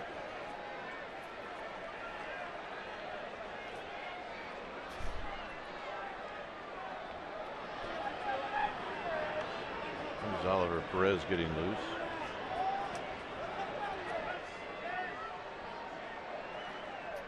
Well, if this inning extends to Blanco, you're going to see Perez. And that one gets away from Gozowicz. I don't think even Tuffy Gozowicz can block this one. I agree. He has been as good as you can be this entire series blocking balls.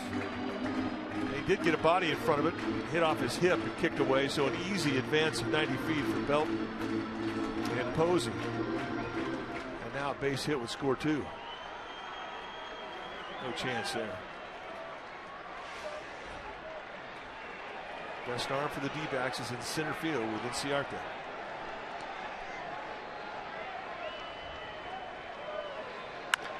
Hit on the ground to Nick Ahmed, and that'll end the inning. Through 7 here at AT&T Park, it's 4-1 Giants.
tonight are now available at any one of the 10 Bay Area Giants dugout store locations.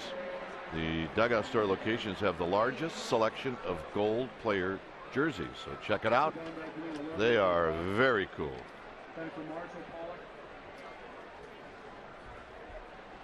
4-1 Giants. A.J. Pollock is hitting for Marshall.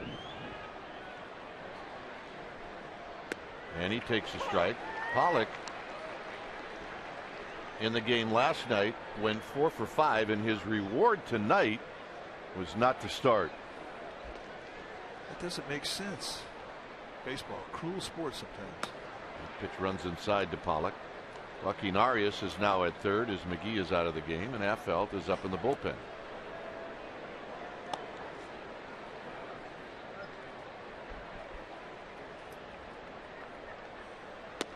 Another strike, 1-2.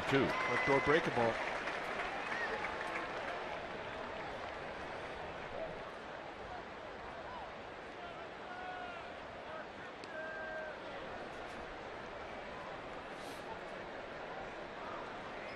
Way outside, 2-2.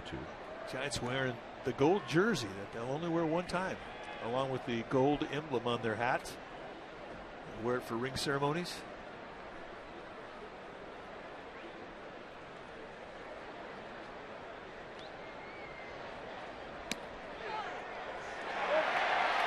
Late call, got him.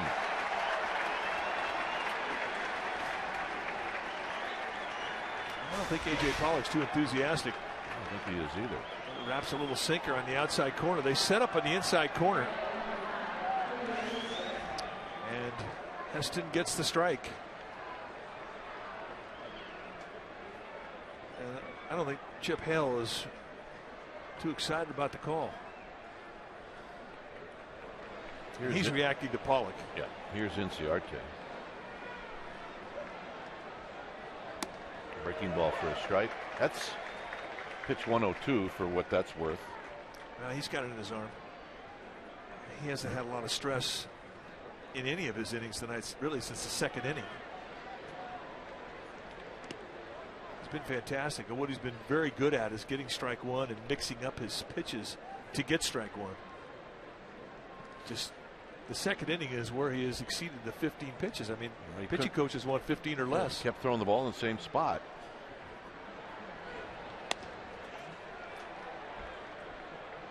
No swing. There'll be no hitter called for those swings at all this year.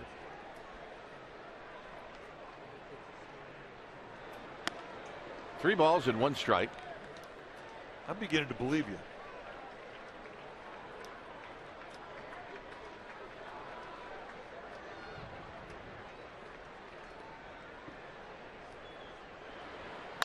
On the ground, Belt wrestles this one and flips it to Heston covering. 2 outs.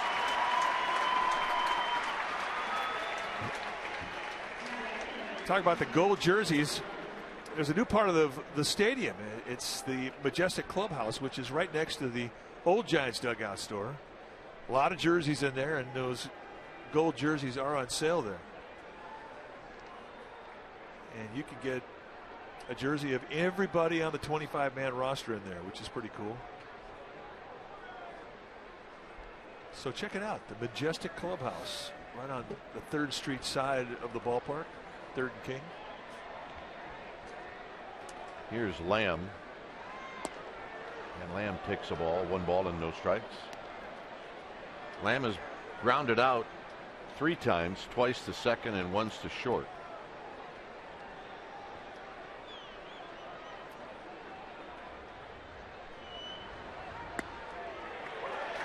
Nice little backdoor breaking ball to take out the 1-0 count.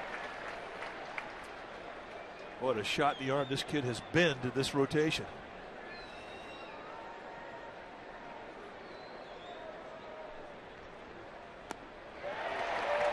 Changeup. So Heston doing a little softball in here. 4th time that Lamb has seen him. Lamb had been absolutely on fire, and Heston has calmed him down tonight.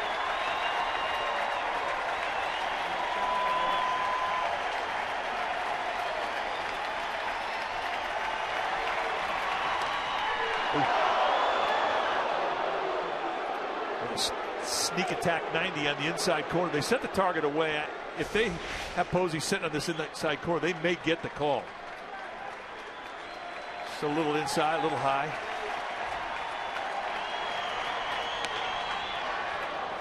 And that was what Posey wanted. He wanted to elevate a fastball above the letters. And from Jake Lamb's perspective, that's a pretty good take.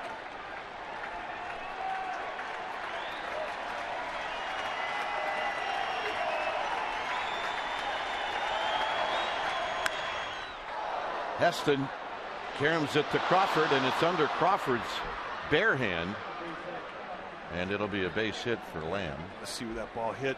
Heston.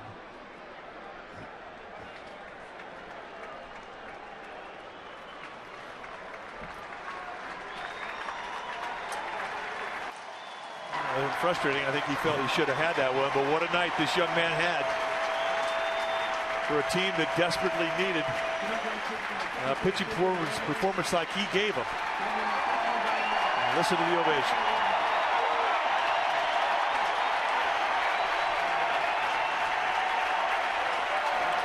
When it's time for a change, think Speedy Oil Change and Auto Service.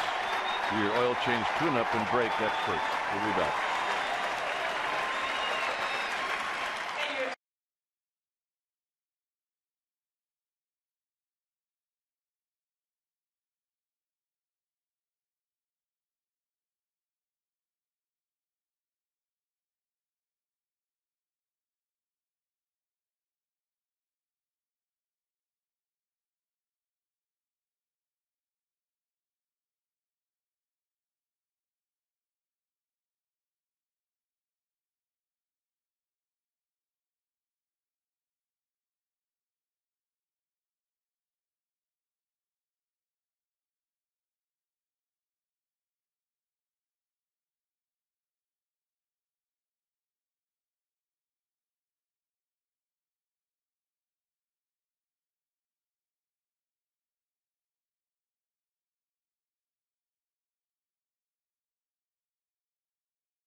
In to face Paul Goldschmidt.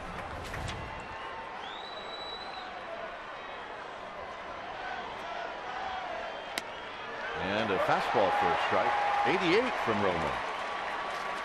He'll go anywhere from 87 to 90 with a fastball. I think a look at his numbers in 5 games. Only one of the 4.17 ERA, but the strikeouts 7 in 4 1/3. Tell you, he's had more good nights than bad nights.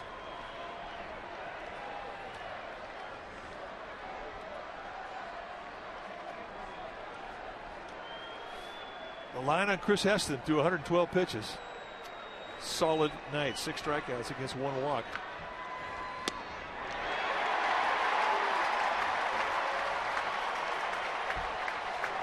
Oh, and 2.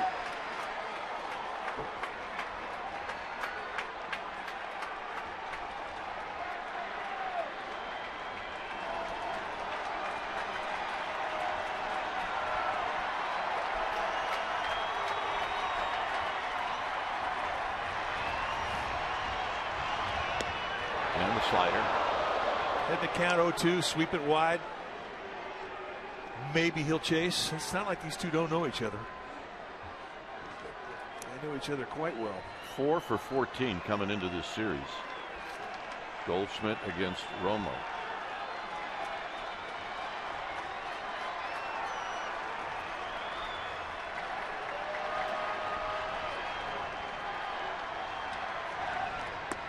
Got him.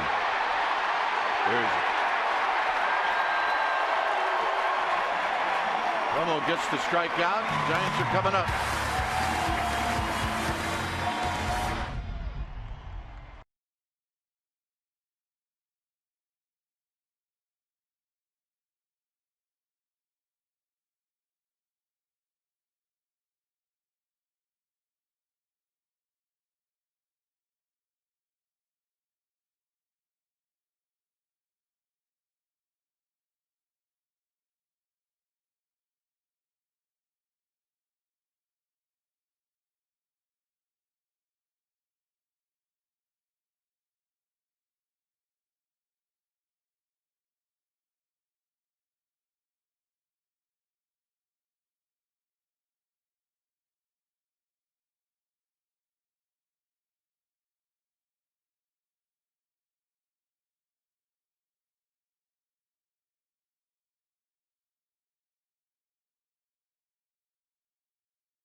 Some of the great sights of the ring ceremony before the ball game. 4-1 Giants. When it's time for a change, think Speedy Oil Change and Auto Service.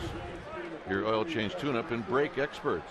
The pitcher now for the Diamondbacks is going to be the left-hander Oliver Perez, one of 2 lefties they have down that bullpen. 2-pitch guy. A fastball that can go low 90s and then a hard slider, but that doesn't give you quite the scout report you need with this guy, because he will quick pitch you. He'll come from the side. He'll go over the top. He'll give you all kinds of different looks with his release. And it's Justin Maxwell who's at the plate, and he rolls it foul.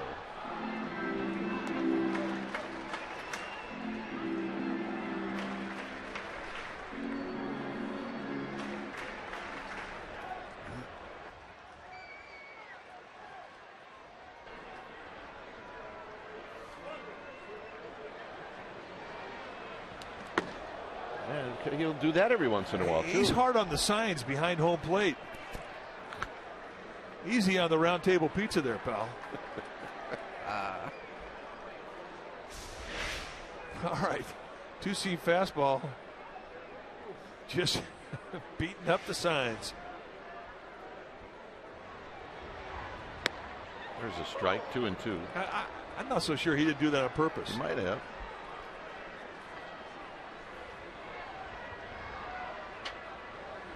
Paleo diet will make you crazy. Absolutely. 2-2. Crawford to follow, and then a pinch hitter. Maxwell got a pitch he liked and fouled it back.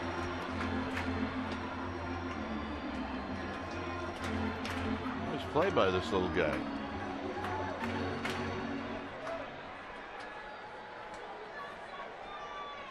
Yep. Pat him on the cocoa.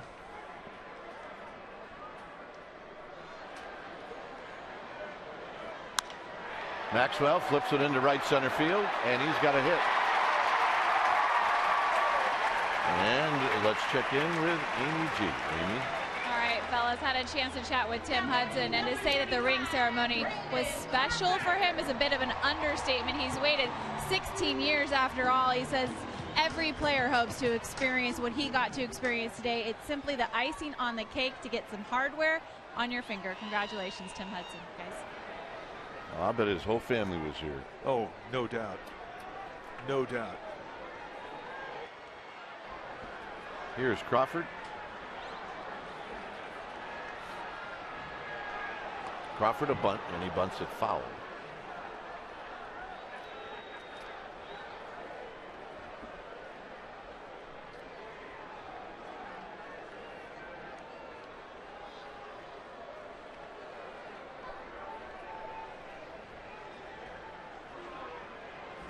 Crawford hit a home run off of Perez on Thursday.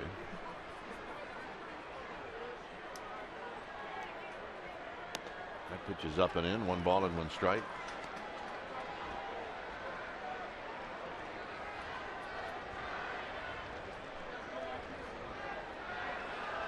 Susak on deck.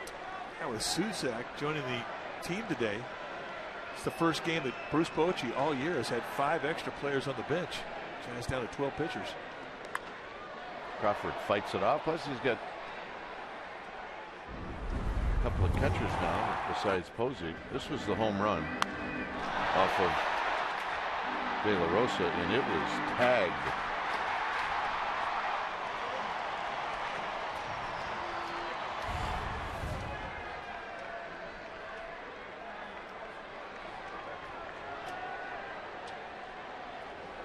One ball, 2 strikes. Crawford shoots this one on the ground. It's knocked down by Owens. Everybody's safe. May have been a little English on that ball that Owens tried to catch. I'm impressed that he was even able to get to it with his bare hand after he knocked it down. Because of that English you're talking about.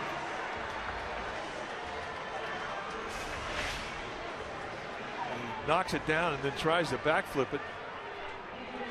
And if Ahmed catches that ball, I believe they may get him. I think you're right. Hits him right in the chest, and he can't get a grip. So that's got to be a base hit, doesn't it? I would think so.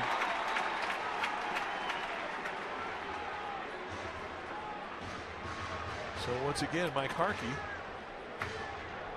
who I think last year led the league in trips to the mound, out there the third time tonight. All right, let's check out our McDonald's True Stories. April 18th, 2012. Giants beat the Phillies 1-0 in 11.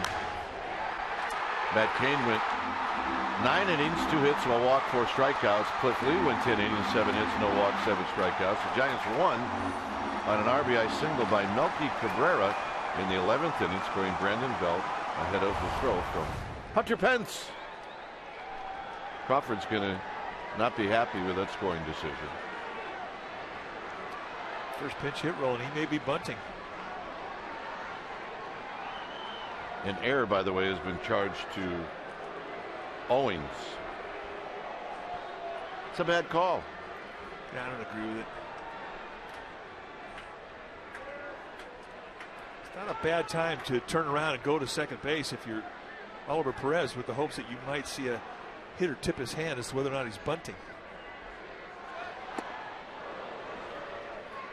He goes right at him with a fastball and gets a strike one. Nori Aoki on deck. You see Santiago Casilla has finished his warm-up tosses. He will pitch the ninth.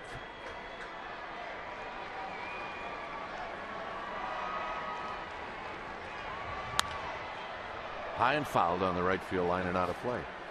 Susek had a hand injury about a week and a half ago while catching with Sacramento, and he still got some discoloration in the fingertips, and it was really a nasty foul tip that he got. They put him on the shelf for a while. But he says, I'm 100%.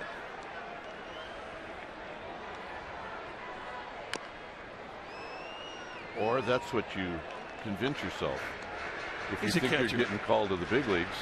You could have, Stop. That's nothing. you could have 2 compound fractures and say, I'm 100%. Not a problem. That's our ball dude. George Zarzana. He's at third base tonight. And Hooks Galt. He's on first base tonight. Kind of a quiet night for the dudes. Susak staying alive.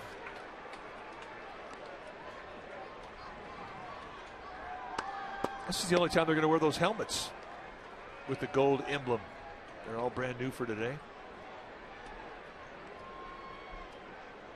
So a lot of work tonight changing that SF to an orange SF.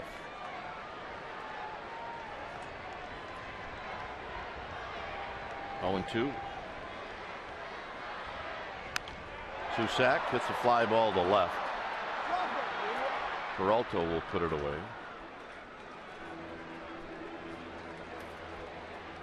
Stay tuned immediately after Giants baseball for Esurance Giants postgame live. You get highlights, you get reactions, you get analysis, and it's all coming up right after the game. So here's Nori Aoki. He's had a good night.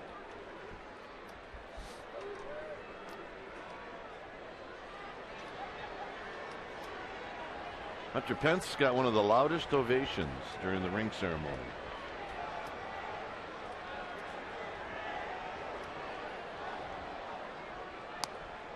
And when you think about it, that's the first time he stepped on the field. I mean, I think he was introduced for the home opener, but he actually got to do something like wave his arms and jump around. He's pretty excited. Why wouldn't you be? There's a line drive right at Peralta. And hustling back is Maxwell. Well, another good at bat from Aoki. Hit a bullet. Here's Hunter Pence coming out when he was introduced. And once he heard the roar of the crowd, I think the adrenaline hit him. Oh, he wants to play so bad. This has been miserable. Hit on the left arm in spring training. One of the first games of spring training. Broke the arm. And he's starting to do more and more activities a day. It won't be long.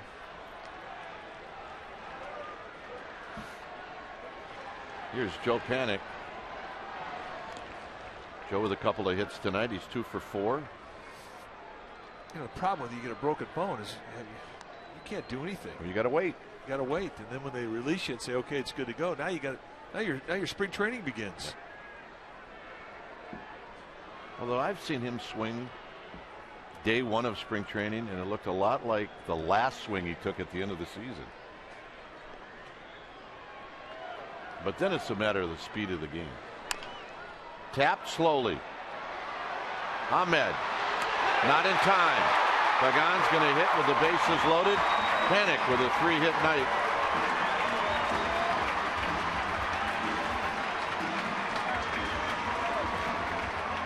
He's got I got the magic one-do smile going. Well, that's right. That's 7 hits in 3 nights. And beats it out. And when you're sniffing a hit, you're never faster.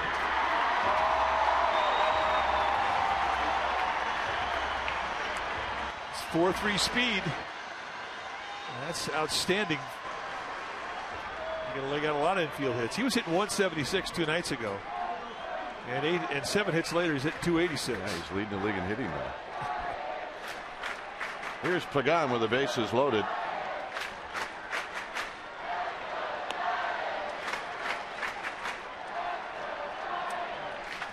Jazz with 12 hits on the night. And a chance to add on.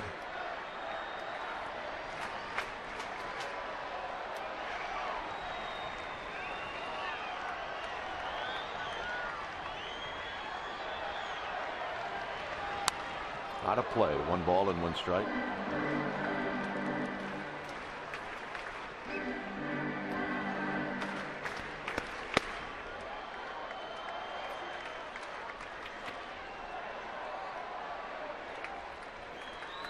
Travis Ishikawa got a big ovation, as you would expect.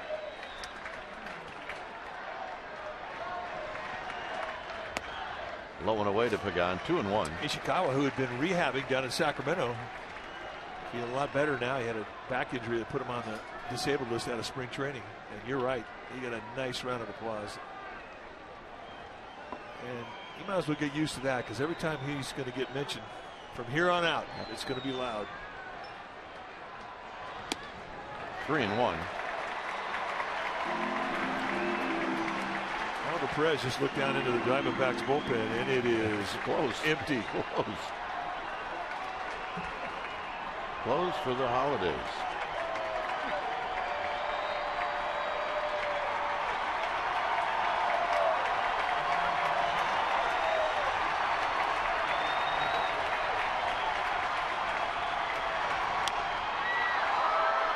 Hit out to Peralta.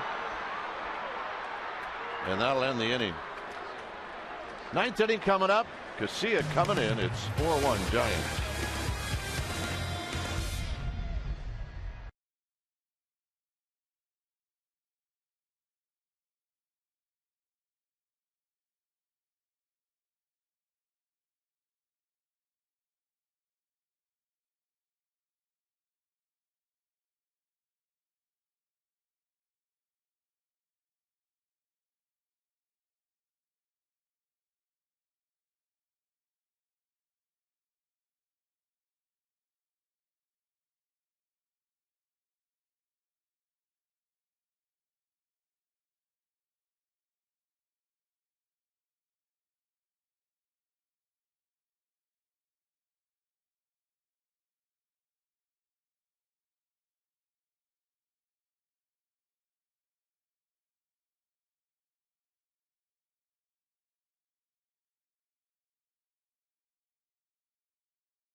presented by authority of the San Francisco Giants and may not be reproduced or retransmitted in any form, and the accounts and descriptions of this game may not be disseminated without the express written consent of San Francisco Baseball Associates, LLC.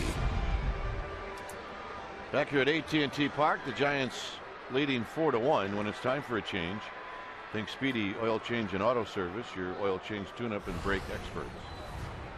New pitcher now for the Giants will be their closer, Santiago Casilla. In 5 games, this is what he has done. No record yet. 3 saves and 3 ops. This is a save opportunity for Casilla.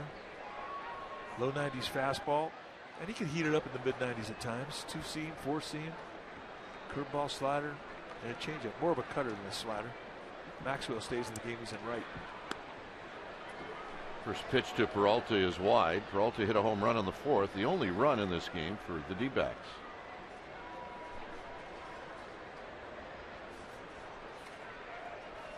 Maxwell stays in the game. He's in right field.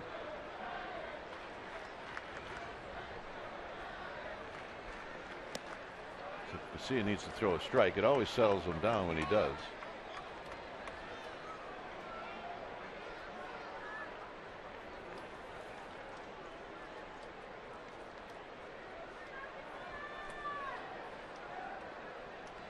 Outfield pretty much straight away to Peralta. And there's a strike. Casilla took a little off at 90. Well, you're right. They always say throw the speed you can control.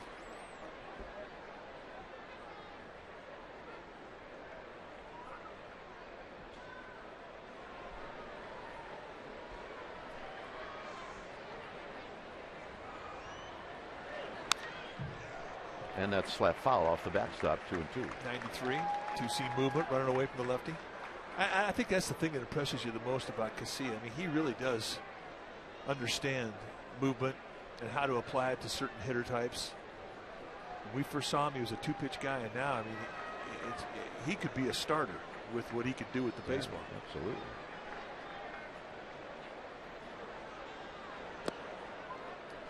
So he goes with the hard breaking ball, 3-2. That was his one chance.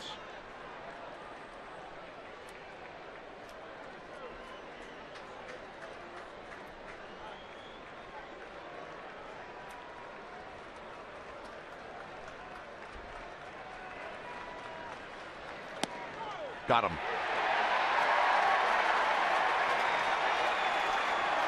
3-2 fastball with a 3-run lead. You're going to go into the strike zone. This was right at the base, but it's something we have seen called tonight.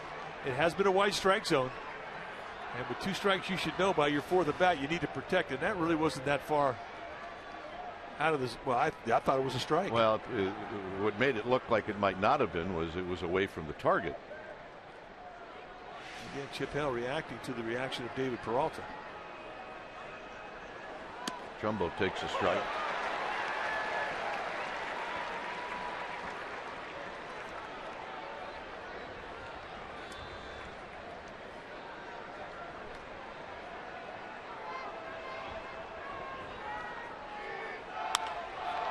And a base hit for Trumbo. He waited well on that curveball. So put it down the scout report. Do not throw Trumbo the same pitch twice in a row. 0-1 curveball. A little hang on it right there at the belt. Add to that scout report. Do not hang curveball to Trumbo. I'm writing it down right now.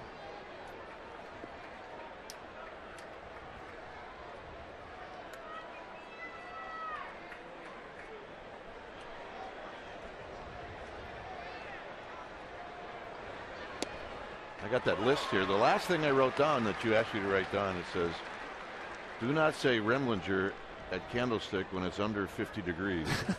That's right. It's right there.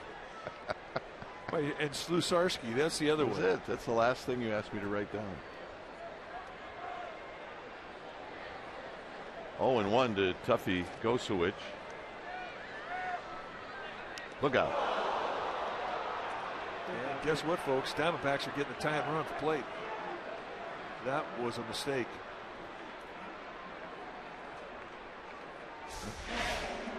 Set up an inside corner. And you're playing Tuffy Gozowich's game right there. He's just going to turn in and take it. Perhaps even a little lean.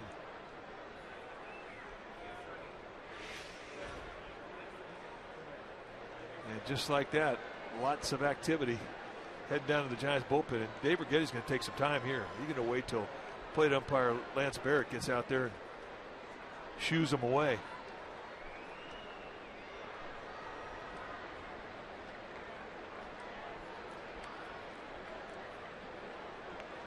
So the hitter is Chris Owings, Machi, and Affel. Affeld's already been up once. It's going to take him less time.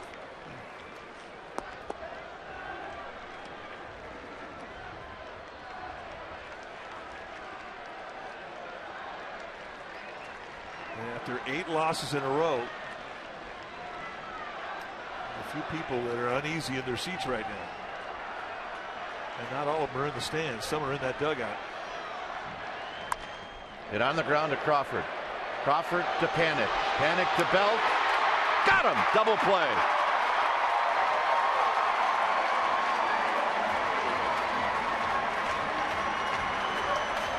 We're going to see if the Diamondbacks are going to ask the umpires to take a look at this one. And the umpires are telling the Giants stay on the field. And now they conceded. So the Giants finally snap this losing streak, and they do it on this double play to end the ball game. And size 15s, and Brandon Belt uses all of them. And ding dong, the losing streak is dead. And Chris Heston gets his second win at the big league level.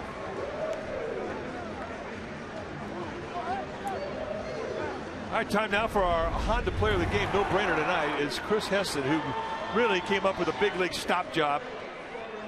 He was spectacular. 7 2/3, 5 hits allowed, 1 run, 1 walk, 6 strikeouts. And in this season, Heston 20 2/3 innings pitched. He's allowed 2 earned runs. Opponents hitting 203 against him, and he's got 16 strikeouts in those 20 2/3. He is our Honda player of the game. So the Giants win a game at home this year. They're having a tough time doing that, but Amy G's got a guest. Amy, who is it? Hi, big surprise. Chris Heston, you were the stopper tonight, and you've been thrown into the fire, man. You had to start the home opener, you had to start the ring ceremony, and you gave your team 7 2/3. What was working for you, and if you had nerves, how were you able to keep calm today? I think just sticking with the game plan, trying to attack the strike zone, down in the zone with every pitch. And, just try to let him hit a ground ball. I figure the more strikes I throw, the better off I'll be.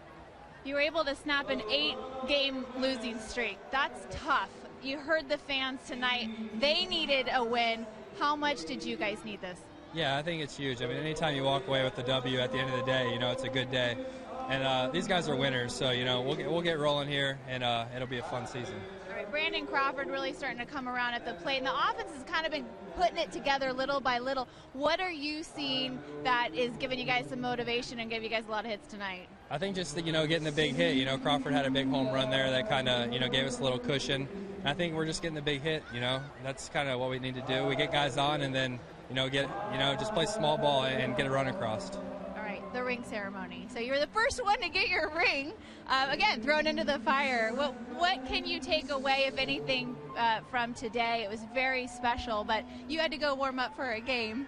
Yeah, no, that was awesome. Just to be here and to be a part of that was, an experience I'll remember for the rest of my life, and that was a lot of fun. I was the first one out there. I didn't really know what to do or where to go, but I got it and then went out and warmed up. But it was a lot of fun to be out there. All right, Chris Heston, job well done. And the ring ceremony, pretty good reminder, guys, that they're world champions, huh?